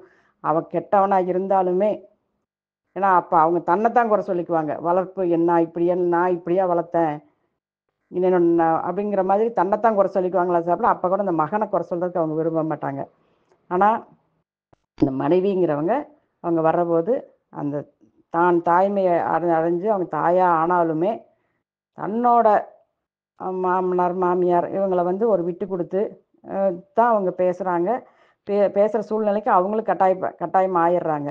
கட்டாயம் ஆகிற போது அந்த தாய் தந்தையரை அவங்க வந்து தள்ளி வச்சாலுமே அந்த தாயாகப்பட்டவள் அந்த தள்ளி வச்சுட்டாங்கனாலுமே என்ன பையன் தூரத்தில் இருக்கான், என்னை வந்து தள்ளி வச்சுட்டான், எங்கூட பேசுறது இல்லை, என்னை கவனிக்கிறது இல்லைன்னு அந்த ஒரு சூழ்நிலை வந்தாலுமே அந்த தாய் எங்கிருந்தாலும் பையன் நல்லா இருக்கணும் அப்படிங்கிறதான் நினைப்பாங்களே தவிர அந்த மாதிரி வந்து பையனுக்கு வந்து ஒரு நல்லது தான் நினைப்பாங்க. இது தாயோட குணம். ஆனால் மனைவி வந்து அந்த மாதிரி வந்து வர்றதில்லை. அவங்க என்னம்பாங்க, தன்னோட மக்கள் தான் பெற்ற குழந்தைகளுக்காகவும் அந்த தாயோட ஸ்தானத்துலேருந்து தான் அவங்க யோசிப்பாங்களே தவிர கணவன் அதுக்கப்புறம் தான் அவங்க யோசிக்கிறாங்க. ஸோ என்னோட வாதம் என்னென்னா, ஒரு பெண்ணுங்கிறவ கணவனோட பார்த்து அவங்க ஒரு வாழ்நாள் பொழுதும் ஒரு மனைவி கணவன் 2 பேருமே ஒரே சமநிலையில் பயணப்பட்டாலுமே அவங்க தாய்மை அடைகிற போது அவங்களோட மனப்பக்குவம் வேறு மாதிரி ஆயிடுது. அப்போ அவங்க ஒரு தாய் ஆயிடுறாங்க.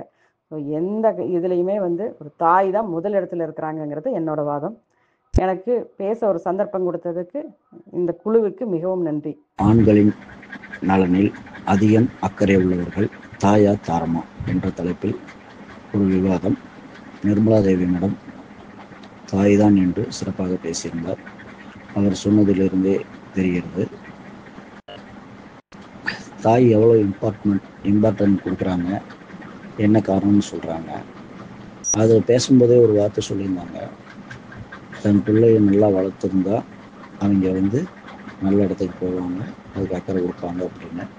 அவர் ஒரு வேளை நல்லா வளர்க்கல, அவருடைய கேரக்டர் வேறு மாதிரி இருந்தால் அதுவும் வந்து அதை நினச்சி அவங்க தான் தாய் தான் வருத்தப்படுவாங்க. அப்பவும் பையனை எதுவும் சொல்ல மாட்டாங்க அப்படிங்கிற மாதிரி சொன்னாங்க. அதே தாரமாக இருந்தால் கல்யாணம் முடிச்சதுக்கப்புறம் அக்கறையாக புருஷன் கூட இருப்பாங்க. ஒரு குழந்தை பிறந்ததுக்கப்புறம் குழந்தைக்கு தான் முழு இம்பார்ட்டன்ட் கொடுப்பாங்க, கணவருக்கு கம்மியாக தான் இருக்குது அப்படிங்கிற மாதிரி ஒரு கருத்து சொல்லியிருந்தாங்க. இதில் என்னுடைய கருத்து என்னென்னா, தாய் என்பவள் ஒரு பையனை பெற்று ஒரு ஃப்ரெண்ட்டை கல்யாணம் முடிச்சு கொடுக்குற வரைக்கும் ஒரு 25-30 வருஷம் வரைக்கும் கூட இருப்பாங்க. அவங்களுக்கு நல்லது கெட்டது எல்லாம் சொல்லி கொடுத்து வளர்த்துவாங்க. ஒரு கட்டத்தில் பையன் வந்து தன் பேச்சை கேட்கல, அடங்க மாட்டேங்கிறான் அப்படின்னு சொல்கிற பட்சத்தில் உன்னை அடக்கிறதுக்கு ஒரு கால் கட்டு போடணும், ஒரு பொண்ணுகிட்ட பிடிச்சி கொடுத்தாத்தான் நீ அடங்குவ, நல்லா இருப்ப அப்படிங்கிற இதில் அந்த தாயே முடிவு பண்ணி தாரத்தை தேடி நாடி கல்யாணம் முடிச்சு வச்சுருவாங்க. இந்த தாரத்தில் வந்து மேடம் சொன்ன மாதிரி கல்யாணம் குழந்தை பிறக்கிற வரைக்கும் கணவன் மேலே அக்கறையாக இருப்பாங்க அப்படின்னு சொல்கிறது வந்து அதில் எனக்கு உடன்பாடு இல்லை. ஒரு பெண் கல்யாணம் முடிச்சு வந்துட்டான்னா அந்த புருஷன் நம்பி வர்றா, அந்த புருஷன் மூலமாக அவள் தாய்மை அடைகிறா. தாய்மை அடைஞ்சதுக்கு அப்புறமும் அந்த குடும்பம் குழந்தைகள் எல்லாரும் நல்லா இருக்கணும், குடும்பத்தை மென்மேலும் வளரணும், கொண்டு போகணும் போது அந்த குடும்பம் நல்லா இருக்கணும்னா யார் மேலே ரொம்ப கேர் பண்ணிக்கணும்னா முதல்ல கணவன்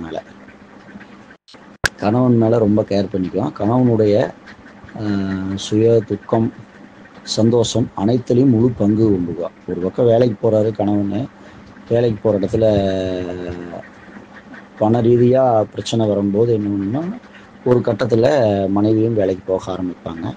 அவங்களும் வேலைக்கு போய் வருமானத்தில் முதல்ல பங்கு கொள்வாங்க, கணவனுக்கு சப்போர்ட்டாக இருப்பாங்க. அதுக்கப்புறம் குழந்தை பிறந்ததுக்கப்புறம் குழந்தையும் பார்த்துக்குவாங்க, அந்த குழந்தையும் நல்லா வளர்த்துறதுக்கு சப்போர்ட் பண்ணுவாங்க. எந்த ஒரு மனைவியுமே வந்து பொண்ணோ பையனோ பிறந்ததுக்கப்புறம் புருஷனை விட்டு கொடுக்க மாட்டாங்க. ஏன்னா ஒரு பொண்ணு பிறந்தா ஒரு 20 வருஷம் 25 வருஷத்தில் கல்யாணம் முடிச்சு மறு வீட்டுக்கு போயிடும். அதுக்கப்புறம் அவங்களுக்கு ஆதரவுன்னு பார்த்தா கணவன் தான். அதே மாதிரி கணவனுக்கும் மனைவி தான் முழு ஆதரவு. ஒரு மனைவி வந்து நல்ல மனைவியாக அமைஞ்சிட்டா அம்மாவை பையனுடைய அவங்க அம்மாவை பார்த்துக்கிறதுக்கும் சரி அப்பாவை பார்த்துக்கிறதுக்கும் சரி எல்லாத்துக்குமே வந்து ஃபுல் சப்போர்ட்டாக இருப்பாங்க. அப்போ வந்து கணவனும் எந்த அளவுக்கு சப்போர்ட் பண்ணி மனைவியோடு இருக்காங்களோ அந்த அளவுக்கு மனைவி அவங்க வந்து அவங்க மேலேயும் சரி அவங்க குடும்பத்து மேலேயும் சரி மாமனார் குடும்பத்து மேலேயும் சரி ரொம்ப அக்கறையாக இருப்பாங்க. அப்படிங்கிறது என்னுடைய கருத்து. எந்த ஒரு இடத்துலையும் இப்போ சொல்கிறாங்க இப்போ தலைமுறை வந்து அவங்க டைவர்ஸ் அப்படின்னு போகிறாங்கன்னா கோர்ட்டுக்கு டைவர்ஸ்னு போகிறது பார்த்திங்கன்னா உதாரணம் இது வந்து மாசி மாதம் ஒரு 100 கல்யாணம் நடக்குதுன்னா 5 கல்யாணம் 6 கல்யாணத்தில் மீறினா ஒரு 5 கல்யாணம் 6 கல்யாணத்தில் டைவர்ஸ்க்கு போகலாம். 100க்கு நல்லா வாழ்க்கை நடத்துறவங்க 100க்கு 95% இருப்பாங்க, 5% தான் நடக்குது. அது அவங்க சொன்ன மாதிரி என் பையனை நல்லா வளர்த்தல அதனால் அவ இப்படி போயிட்ட அப்படின்னு சொல்கிறாங்க பார்த்தீங்களா, அதுதான். அதே மாதிரியே நல்லா வளர்த்தி கொடுத்து மனைவி கரெக்டாக அமைஞ்சு அவங்க கணவனோட சேர்ந்து அந்யோன்யமாக இருந்தாங்கன்னா டைவர்ஸ் போகாமல் காலங்காலமாக சக்ஸஸ் ஆன வாழ்க்கையை தான் நமக்கு அதிகம். சக்ஸஸ் ஆகாத வாழ்க்கையை நம்ம உதாரணம் எடுத்துக்கிறத விட சக்ஸஸ் ஆன வாழ்க்கைகள் அதிகம். அதுக்கு முழு சப்போர்ட் வந்து தாரம் தான் அதிகமாக கொடுக்குறாங்க. நிர்வாகத்திலும் சரி பராமரிப்பிலும் சரி அக்கறையிலும் சரி ஆண்களுக்கு முழு ஒத்துழைப்பு கொடுக்கிறது தாரமே என்று என்னுடைய விவாதத்தை முடிக்கிறேன். வாய்ப்பு கொடுத்த அனைவருக்கும் நன்றி. வணக்கம். நான் பெருந்துறையிலிருந்து சந்திராதேவி பேசுகிறேன். நான் சென்ற ஆடியோவில் குறிப்பிட்டுள்ளது போல கணவனோட நலனில் அதிக அக்கறை உள்ளது மனைவியா தாரம் அம்மாவா மனைவியாங்கிற போது நான் அம்மாங்கிற வார்த்தை வச்சேன். அதில் நான் என்ன சொல்ல வரேன்னா ஒரு பெண் வந்து திருமணமாகி வரப்போது அவள் வந்து கணவனை சார்ந்து தான் இருக்கா. ஆனால் அவள் தாய்மை ஒரு குழந்தைய பாக்கியம் பெற்று அவன் தாய்மை அடைகிற போது அவளோட கருத்துக்களே சுத்தமாக மாறிடுது. அவள் தாய்மை நிலைமைக்கு வர்ற போது அவள் தன்னைத்தானே ஒரு தாய்மை நிலைக்கு வர்ற போது அவளுக்கு பொறுமை, அந்த ஒரு பாதுகாக்கிற ஒரு சூழ்நிலை, எப்படி வந்து நம்ம வந்து அந்த குடும்பத்தை நிர்வகிக்கிறது, அந்த குழந்தைகளுக்கு வேணுங்கிற நல்லது கெட்டது நம்ம வந்து அதை எல்லாத்தையும் நம்ம வந்து அனுசரிக்கணும். அப்போ அதுக்கு வர்ற போது நம்மளுக்கு ஒரு சமூக அந்தஸ்து வேணும், நம்மளுக்கு வந்து ஒரு பொருளாதாரத்தில் ஒரு நிறைவடையணும் அப்படிங்கிறதெல்லாம் அவங்க வந்து ஒரு மதிப்பீடு சொல்கிற போது அவங்களோட குணம் வந்து ஒரு தாய்மை நிலைக்கு போகிற போது எல்லாத்தையும் அனுசரித்து போகணுங்கிற ஒரு குணத்துக்கு வந்துடுவாங்கங்கிறத தான் நான் சொல்ல வந்தேன். அதனால் வந்து அவங்க கணவனை வந்து குறைவான மதிப்பிடுறதோ இல்லை மதிக்காமையோ அந்த மாதிரி நான் சொல்ல வரல. ஃபஸ்ட்டு ப்ரிஃபரன்ஸ் முதல் உரிமை வந்து யாருக்கு கொடுக்குறாங்கன்னா குழந்தைக்கு கொடுப்பாங்க. அந்த தாய்மை தான் அங்கே அந்த இடத்துல அவங்களுக்கு வந்து பெருசாக தெரியும். இப்போ தாய்மை தான் முதல்ல அவங்களுக்கு வெல்லுங்கிறது தான் நான் அந்த இடத்துல சொல்ல வரேன். ரெண்டாவது இப்போ இந்த சமூகத்தில் பெரும்பாலான பெண்களுக்கு விட்டு கொடுத்து போகிறதுங்கிறது கொஞ்சம் ரொம்ப குறைவாக இருக்கிற மாதிரி எனக்கு ஒரு மதிப்பீடு இருக்குது. அதுக்கு அதைத்தான் நான் சொல்ல வந்தேன். ஓகே, நிறைய சகோதரர்கள் அதுக்கான கருத்துக்கள் சொல்லியிருந்தாங்க. தங்களோட கருத்துக்களும் நான் மதிக்கிறேன். மிக்க நன்றி. பட்டிமன்ற நடுவர் அவர்களே, மயில் வாகனத்தின் மற்றும் ஒரு பதிவு. தாயே, ஆண்களின் நலனில் அதிகம் அக்கறை காட்டுவது தாயே என்ற தலைப்பில் பட்டிமன்றத்தின் 2வது தலைப்பாக நான் உங்களிடம் வைக்கக்கூடிய ஒரு கருத்து. ஐயா, இந்த பூமியில ஒரு மனிதன், அது பெண்மகளாகட்டும் ஆண்மகளாகட்டும், இருந்த போதிலும் பெற்றெடுத்த ஒரு தாய். இந்த உலகத்தில் நம்மை அறிமுகப்படுத்துவதே தாய். அந்த தாய் கண்ட காட்சிகளும் கேட்ட குரலையும் தான் நாம் அனுபவிக்க போகிறோம். இது இரு பாலினருக்கும் பொருந்தும். அந்த வகையில் இளமை காலம், முதுமை காலம், நமது புராண காலத்தில் கூட சிவன் இல்லையேன் சக்தி இல்லை, சக்தி இல்லையேன் சிவன் இல்லை என்று திருவிளையாடல் படத்தின் மூலமாக கூட புராண காலத்திலும் நமக்கு அறிவுரைகள் சொல்லியிருக்கார்கள். இருந்த போதிலும் இதில் அதிக அக்கறை என்று சொல்லும் பொழுது, ஒரு மரம் வளர்கிறது என்றால் அந்த மரம் எப்படி வேண்டுமானாலும் வளரலாம். ஆனால் அதற்கு ஒரு கொம்பு, அதாவது குச்சி என்ற ஒன்றை பக்கத்தில் கொடுத்து அதை நேராக வளரும்படி பார்த்து கொள்வார்கள். இயற்கைக்கே அந்த ஒரு மாதிரி ஒரு சம்பவம் இருக்கையில மனிதர்களுக்கு நேரானவர் யார்? தாய். நீங்கள் சொல்லலாம், என்னப்பா அப்ப திருமணத்துக்கு அப்புறம் தாரத்தினுடைய பங்களிப்பே இல்லையா அப்படின்னா, ஐயா, இப்ப இந்த செடி நேரா வளர்றதுக்கு எப்படி டியூனிங் பண்ணாங்களோ, ஒரு குச்சியை துணைக்கு கொடுத்தாங்களோ, அந்த மாதிரி தான் ஐயா அந்த குச்சி உரு துணையாக இருக்க வேண்டும். இப்போ தன்னுடைய தாய் ஏற்கனவே சில கஷ்ட நஷ்டங்களை எல்லாம் அனுபவிச்சிருப்பாங்க. ஒரு பாடல் வரி ஒன்று எனக்கு ஞாபகத்திற்கு வருகிறது. தன்னை போல பிறரை என்னும் கருணை வர வேண்டுமே. எப்போ ஒரு மனிதன் தனக்குன்னு ஒரு உறவு, அதாவது தனக்கு என்ற ஒரு உணர்வு, அந்த உணர்வு உனக்கு கல் பட்டு ரத்தம் வழிந்தாலும் அது காயத்தின் வலி எப்படி வெளிப்பாடோ அது போலத்தான் பிறருடைய மனநிலையும் அப்படிங்கிறது உணர்த்துவதே அந்த தாய் தான். அந்த தாய் சொல்லி கொடுக்கும் அந்த ஒரு இதுலதான் நம்ம எல்லாருமே இன்னும் நான் அதை விளக்கி சொல்ல வேண்டுமானால், யாரோ எங்கேயோ பிறந்த ஒரு பெண் மகளை நமது வீட்டுக்கு அழைத்து வருகிறோம். அந்த அழைத்து வரும் பெண்ணை தன்னுடைய அம்மா எப்படி வழி நடத்தினார் அப்படிங்கிற மாதிரி தான் அந்த மகன் வழி நடத்துவான். அந்த வழி நடத்தும் முறை, அந்த அக்கறையை ஒரு தாய் சொல்லி கொடுத்திருப்பாள். ஒரு பிரசவ வலியினுடைய வேதனை எப்படி இருக்கும், வீட்டில் இருக்கும் பொழுது அவளுக்கு வரும் உடல் உபாதைகள் எப்படி இருக்கும், அதையெல்லாம் நீ எப்படி அனுசரித்து போக வேண்டும். நீங்க எப்பா அக்கறைனா வருமானம், மற்றபடி அவனுடைய நீட்டு போக்கு, அவனுடைய வருமானத்தை எல்லாம் வச்சு அவனை என்கரேஜ் பண்ணணும் அப்படிங்கிற மாதிரி ஒரு தலைப்பா கேட்டா, நீ என்னப்பா அந்த தாய் தலைப்பையே மாத்தி போடுவியாட்டு இருக்குது அப்படின்னு நினைக்கலாம். ஐயா, இதுல அதற்கான பதில் இருப்பதை உங்களிடம் உறுதியளிப்பதற்காகவே வாதிட விரும்புகிறேன். என்னைக்குமே தான் பட்ட கஷ்டங்களை எல்லாம் சொல்லும் போது, அப்படி ஒரு கணவன் நமக்கு வாய்த்திருக்கூடாது, அதாவது துன்பம் செய்யும் மணமகனாக ஒருத்தன் வாய்த்திருக்கூடாது என்று நினைக்கிற மணமகள் உண்டு. அப்போ யார் அதை அக்கறையுடன் வளர்க்க வேண்டும்? ஒரு தாய் தான் வளர்க்க வேண்டும். அந்த அடிப்படையில் தான் எப்பொழுதுமே அக்கறை என்பது தாயே தாயே என்பது என்னோட உறுதியான தீர்க்கமான முடிவாக உங்களிடம் பதிவிட விரும்புகிறேன்.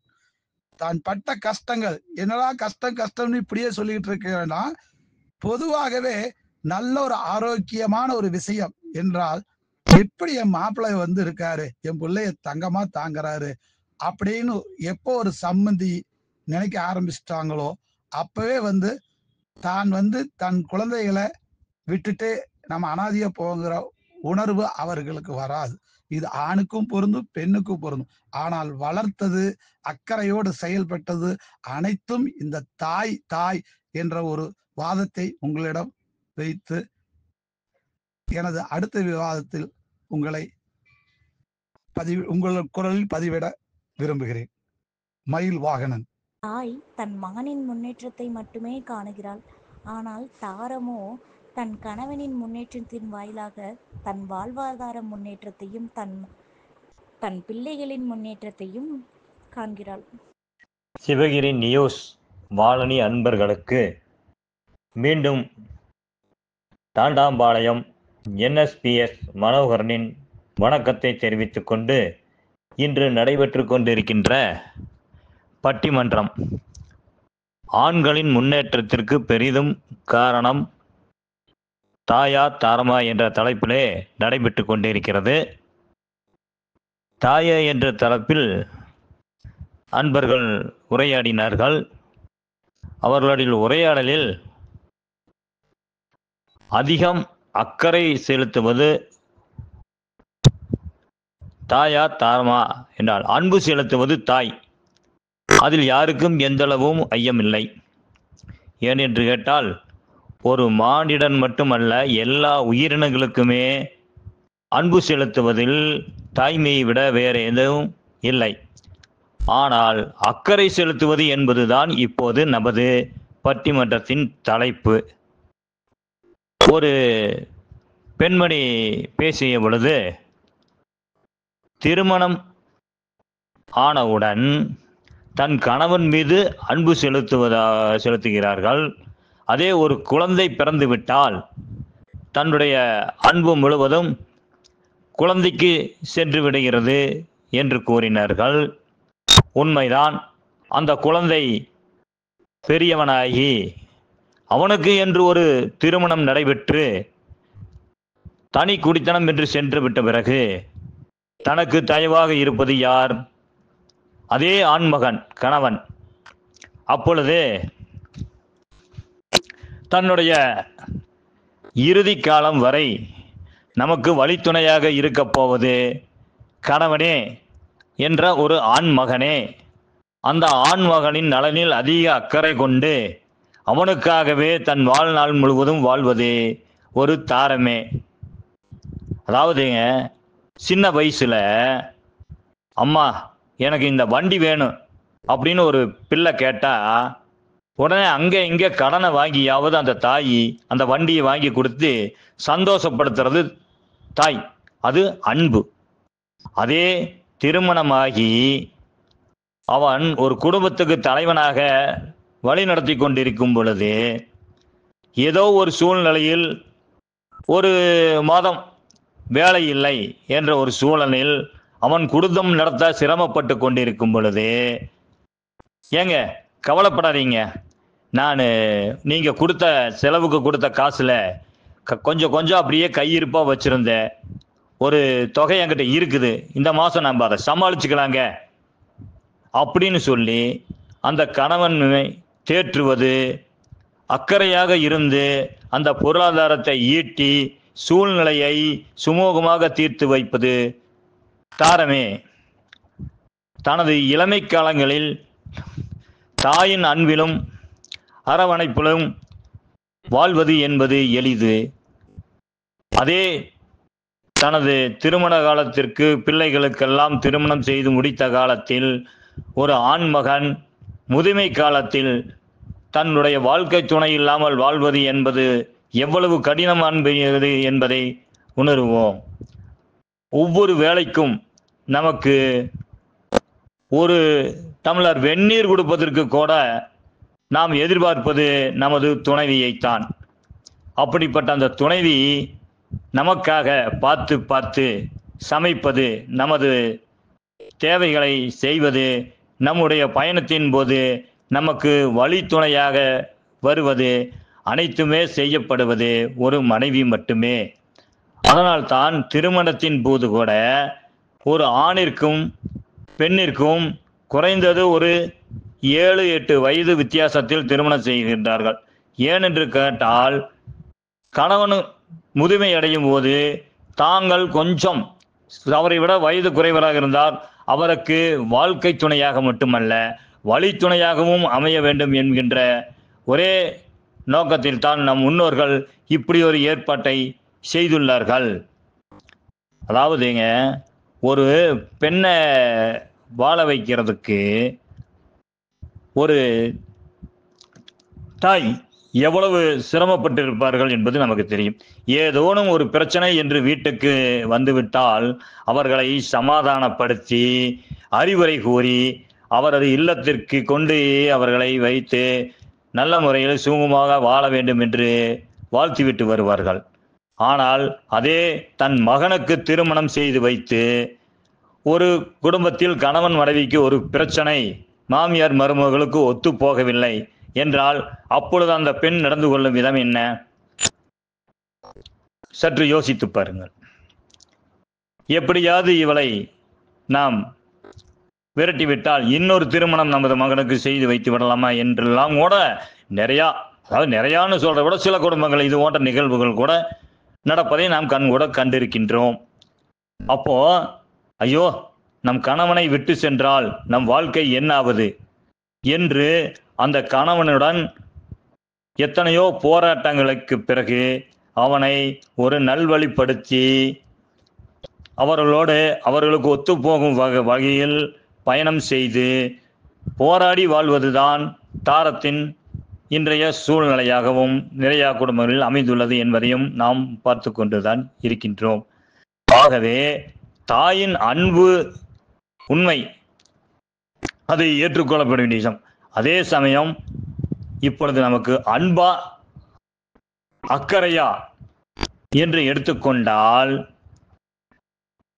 நிச்சயமாக ஒரு குழந்தை இளமை பருவத்துக்கு பிறகு ஒரு முதுமை பருவத்திலேயே நம்மோடு பயணிப்பவர்கள், நம் மீது அதீத அக்கறை செலுத்தி நம்முடன் இருப்பவர் தாரமே. ஒவ்வொரு ஆண்மகனும் ஒவ்வொரு பெண்ணிற்கும் மகனாகவும் அதே சமயம் இன்னொரு பெண்ணிற்கு கணவனாகவும் வாழ்க்கை வாழ்வது என்பது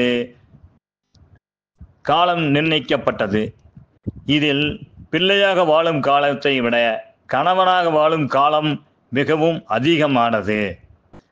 அதிகமானது என்பதனால் மட்டும் தாயின் பாசம் இல்லை என்று சொல்ல முடியாது.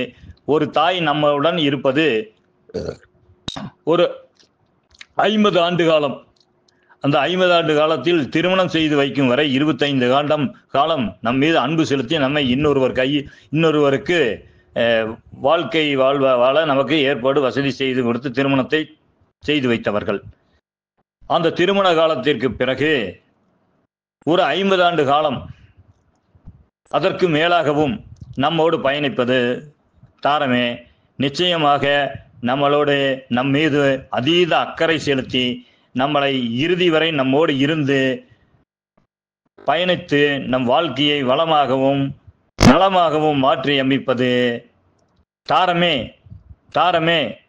என்று கூறி இந்த நல்ல கருத்தினை கேட்டு நடுவர்கள் அவர்கள் நல்லதொரு தீர்ப்பினை வழங்க வேண்டும் என்று பணிவுடன் கேட்டுக்கொண்டு எனது இந்த 2வது உரையினை நிறைவு செய்கிறேன்.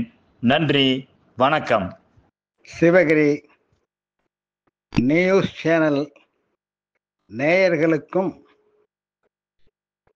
அன்பு கலந்த சகோதரிகளுக்கும் தாய்மார்களுக்கும் மனமார்ந்த வணக்கத்தையும் வாழ்த்துக்களையும் தெரிவித்து நடுவர் எஸ்.கே. சதாசிவம் அவர்கள்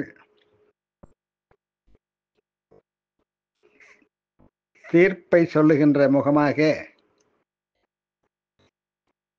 தீர்ப்பு மிகவும் தாமதமாக ஆனதற்கு சில காரணங்கள், அவை நேயர்கள் பொறுத்தருள வேண்டும். நம்முடைய சிவகிரி நியூஸ் சேனலிலே நம்முடைய பட்டிமன்றத்தினுடைய தலைப்பு ஆண்கள் நலனில் அதிகம் அக்கறை காட்டுவது தாயா தாரமா. இது ஒரு சென்டிமெண்டான தலைப்பு. ஆண்களுடைய நலனில் அதிகம் அக்கறை காட்டுவது தாயா தாரமா என்று சொன்னால் அத்தனை பேருமே தாய் தான் என்று சொல்லிவிடுவார்கள். விதிவிலக்காக சிலர் வெவ்வேறு கருத்துக்களுடனும் இந்த அணியிலே தங்களுடைய வாதங்களை வைத்திருக்கிறார்கள். இந்த அணியிலே தாயே என்கின்ற தலைப்பிலே திரு எஸ்.ஆர். சண்முகசுந்தரம் மிகச் சிறப்பாக வாதாடினார்கள். அது பெருந்துறையில இருந்து சகுந்தலா தேவி உலகநாதன் என்கின்ற சகோதரி அவர்கள் 2 முறை மிகச் சிறப்பாக தன்னுடைய வாதங்களை இதிலே பதிவு செய்திருந்தார்கள். வாழ்த்துக்கள். அருள் கோபால்ராஜ் தாயே என்கின்ற அணிக்கு வலு சேர்க்கின்ற வகையிலே மிகச்சிறந்த கருத்துக்களை முன்வைத்து அவர்கள் வாதாடினார். எவர் கிரீன் பாலு தன்னுடைய கணீர் குரலால் அருமையாக தாயினுடைய சேவைகளை போற்றி தாயின் பெருமையை சொல்லி தாய்க்கே எனது ஆதரவு என்று தன்னுடைய வாதத்தை பதிவு செய்தார். ஆட்டோ மயில் வாகனன் அருமையான பாடலுடன் தன்னுடைய கருத்துக்களை பதிவு செய்வதில் மிக மிக வல்லவர். ஜோதிமணி முருகேசன் அன்பு சகோதரி ஆசிரியை அவர்களெல்லாம் அருமையான கருத்துக்களை முன்வைத்து அருமையாக பதிவு செய்தார்கள் தன்னுடைய வாதங்களை. அடுத்து தாரமே என்கின்ற அணியில் கணேஷ் ரீவைண்டிங் அவர்களும், தாண்டாம்பாளையம் மனோகரன் அவர்களும், விநாயகமூர்த்தி அவர்களும், ஜெயகாந்தன் சென்னை அவர்களும் தாரமே என்கின்ற அணியில் தங்களுடைய புதுமையான கருத்துக்களை முன்வைத்து அருமையாக வாதாடினார்கள். இது இந்த தலைப்பினுடைய தாற்பயம் என்னவென்று சொன்னால், ஆண்களின் நலனில் அதிகம் அக்கறை காட்டுவது தாயா தாரமா என்று தாங்கள் அந்த தலைப்பு வைக்கும் போது, ஆண்கள் அப்படிங்கிற இடத்த நாம நல்லா புரிஞ்சுக்கணும். ஒரு தாயும் தாரமும் கணவன்களான ஆண்களுக்கு அவர்களை உயிர் போல் பார்த்து கொள்வதில் யாருக்கும் எவ்வித சந்தேகமும் இல்லை. ஒரு தாய் தன்னுடைய மகனை சிறந்த முறையிலே வளர்த்து அவனுக்கு ஒரு மனமுடித்து வாழ்விலே கரை சேர்க்க வேண்டும் என்று தனியாத தாகம் கொண்டு தன்னுடைய மகனை வளர்த்து வருவார். தாயின் சிறப்பை சொல்லுவதற்கு உதிரத்தால் நமக்கு உயிர் கொடுத்த நடமாடும் தெய்வம். தாயின் சிறப்புக்கு நாம் உவமை சொல்லவே முடியாது. அந்த அளவுக்கு தாயினுடைய சிறப்பை எல்லோரும் அறிந்திருக்கிறோம்.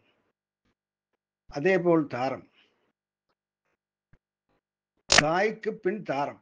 நம்முடைய முன்னோர்கள் சொல்லி வைத்தது தாய்க்கு பின் தாரம். ஏனென்று கேட்டால், ஒரு ஆணுக்கு வாழ்நாள் முழுவதும் தாய் அவனோடு பயணிக்க முடியாது. அதற்காக தாரம் என்கின்ற மன வாழ்க்கையின் மூலம் இன்னொரு பெண்ணை இணைத்து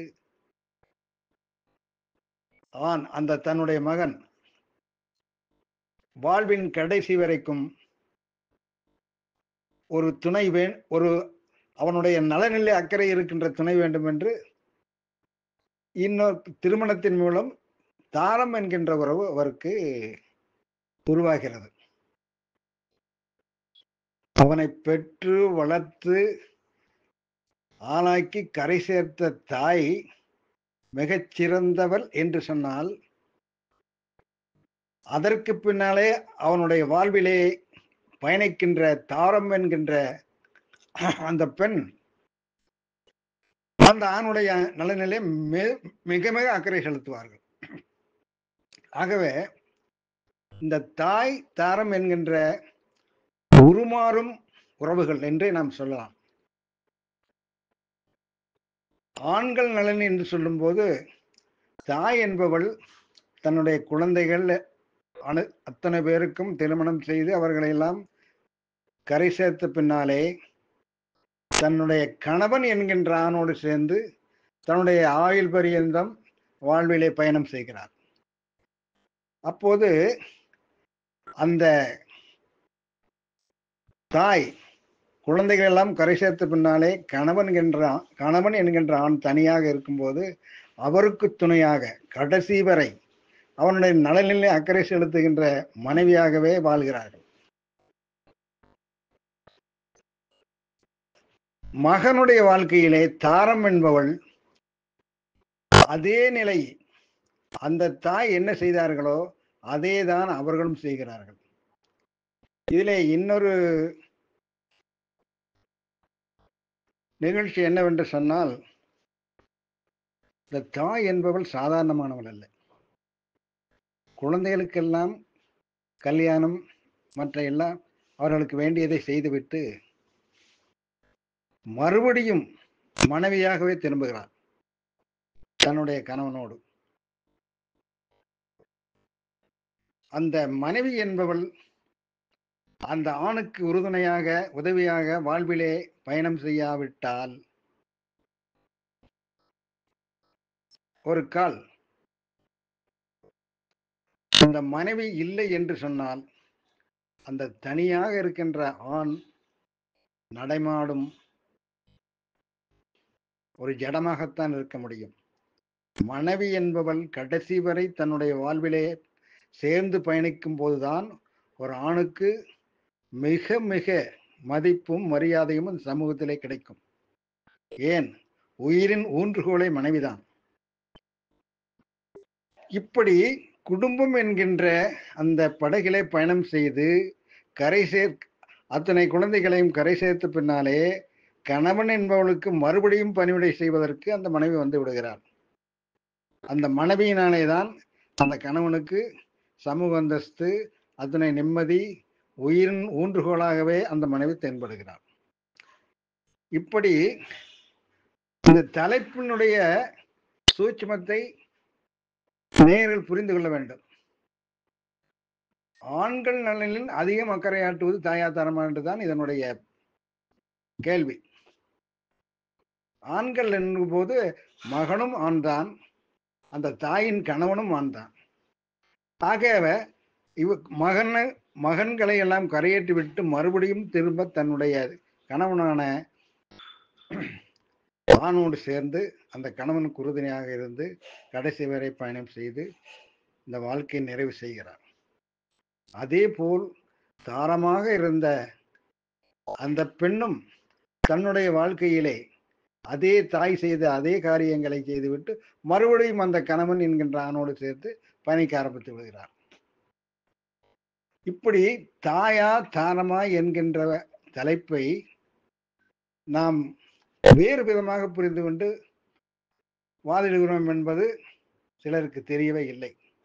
தாய் என்றும் தாரம் என்றும் சொன்னால் மாமியால் மருமகள் அப்படிங்கிற அந்த பிரச்சனை கொண்டு வரலாம். ஆனா இதனுடைய சூட்சம் என்னவென்று சொன்னால் ஆண்கள் நலனிலே அதிகம் அக்கறை காட்டுவது தாயா தாரமா. தாய் தன்னுடைய கணவனுடைய நலனிலும் அதிகம் அக்கறை செலுத்துவார். தாரமாக இருக்கின்ற அந்த மருமகளும் தன்னுடைய கணவனுடைய நலனிலே அதிகம் அக்கறை செலுத்துவார். ஆகவே இந்த உருமாறும் உறவுகளில் பெண்களின் நிலை, பெண்களுடைய அந்த தர்மம், பெண்களுடைய சிறப்புகளை நாம் சொல்ல வேண்டுமே ஆனால் குடும்பத்திற்கு அச்சாணையாக இருப்பது தாயும் தாரமும் தான். ஆகவே ஒரு ஆண் கடைசி வரை நிம்மதியாக வாழ வேண்டும் என்று சொன்னால் அவனுக்கு துணையாக அவனுடைய மனைவி இருக்க வேண்டும். இந்த மனைவி தாயாகவும் இருக்கிறாள், பிறகு தாரமாக இருப்பவளும் தாயாக மாறுகிறாள். இப்படி உருமாறி உறவுகளிலே பெண்களுடைய சுழற்சி வாழ்க்கையிலே நிகழ்கிறது. ஆகவே இதில் தாயா தாரமா என்கின்ற பேச்சுக்கு ஒருவரை உயர்த்தியும் ஒருவரை தாழ்த்தியும் சொல்வதற்கான வாய்ப்பே கிடையாது. ஆண்களின், அதாவது ஆண்களோடு இணைந்து லௌகீக வாழ்க்கையிலே ஆண்களோடு இணைந்து அவர்கள் நலனிலே அதிகமாக அக்கறை செலுத்துவது பெண்கள் தான் என்பதை மொத்தமாக புரிந்து கொண்டு அந்த பெண்களை போற்றுவோம் என்கின்ற அமைப்பிலே இந்த பட்டிமன்றத்தின் தீர்ப்பை நான் நிறைவு செய்கிறேன்.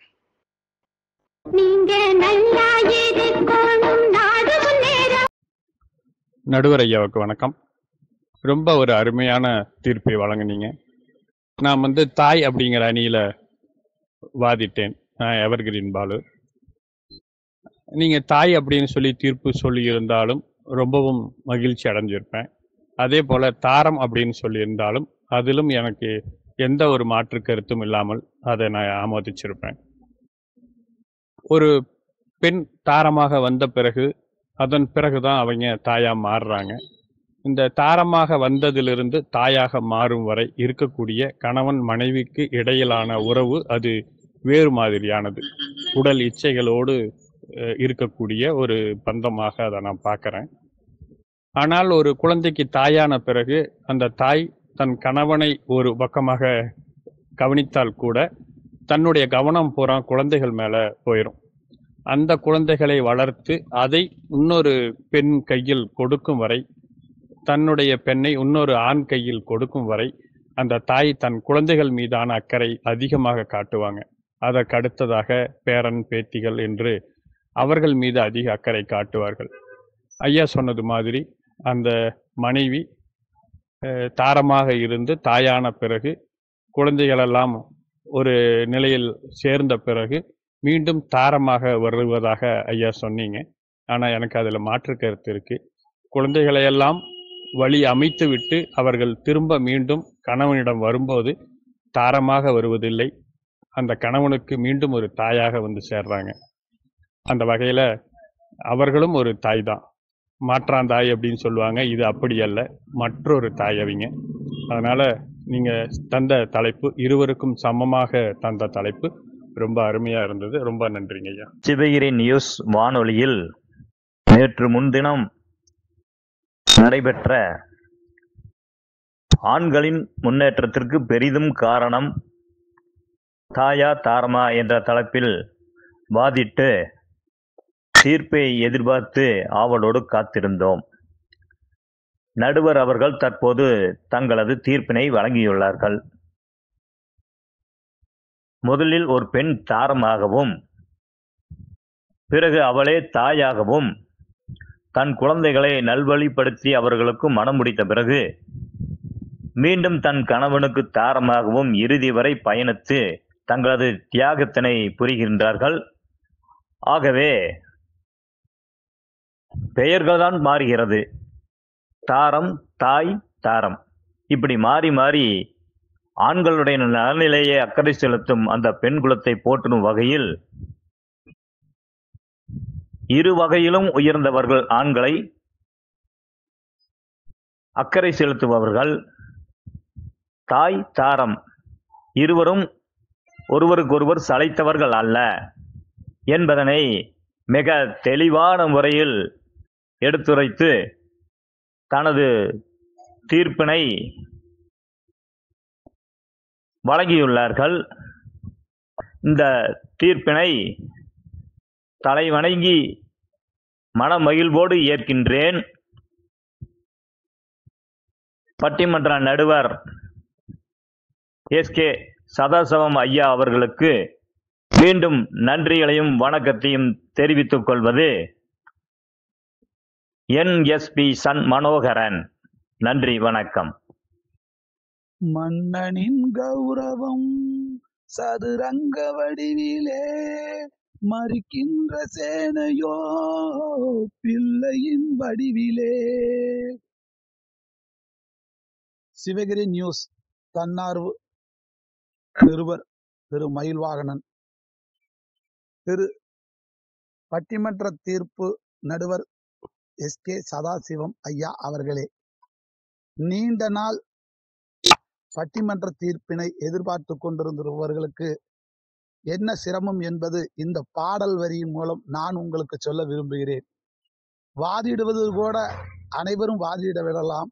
ஆனால் நடுவர் என்ற பொறுப்பேற்பவர் அதை சமநிலையாக இருந்து மற்றவர்கள் பாராட்டு விதமும் திறமையானவர் என்பதை நிரூபிக்கும் வகையில் அமைய வேண்டும்.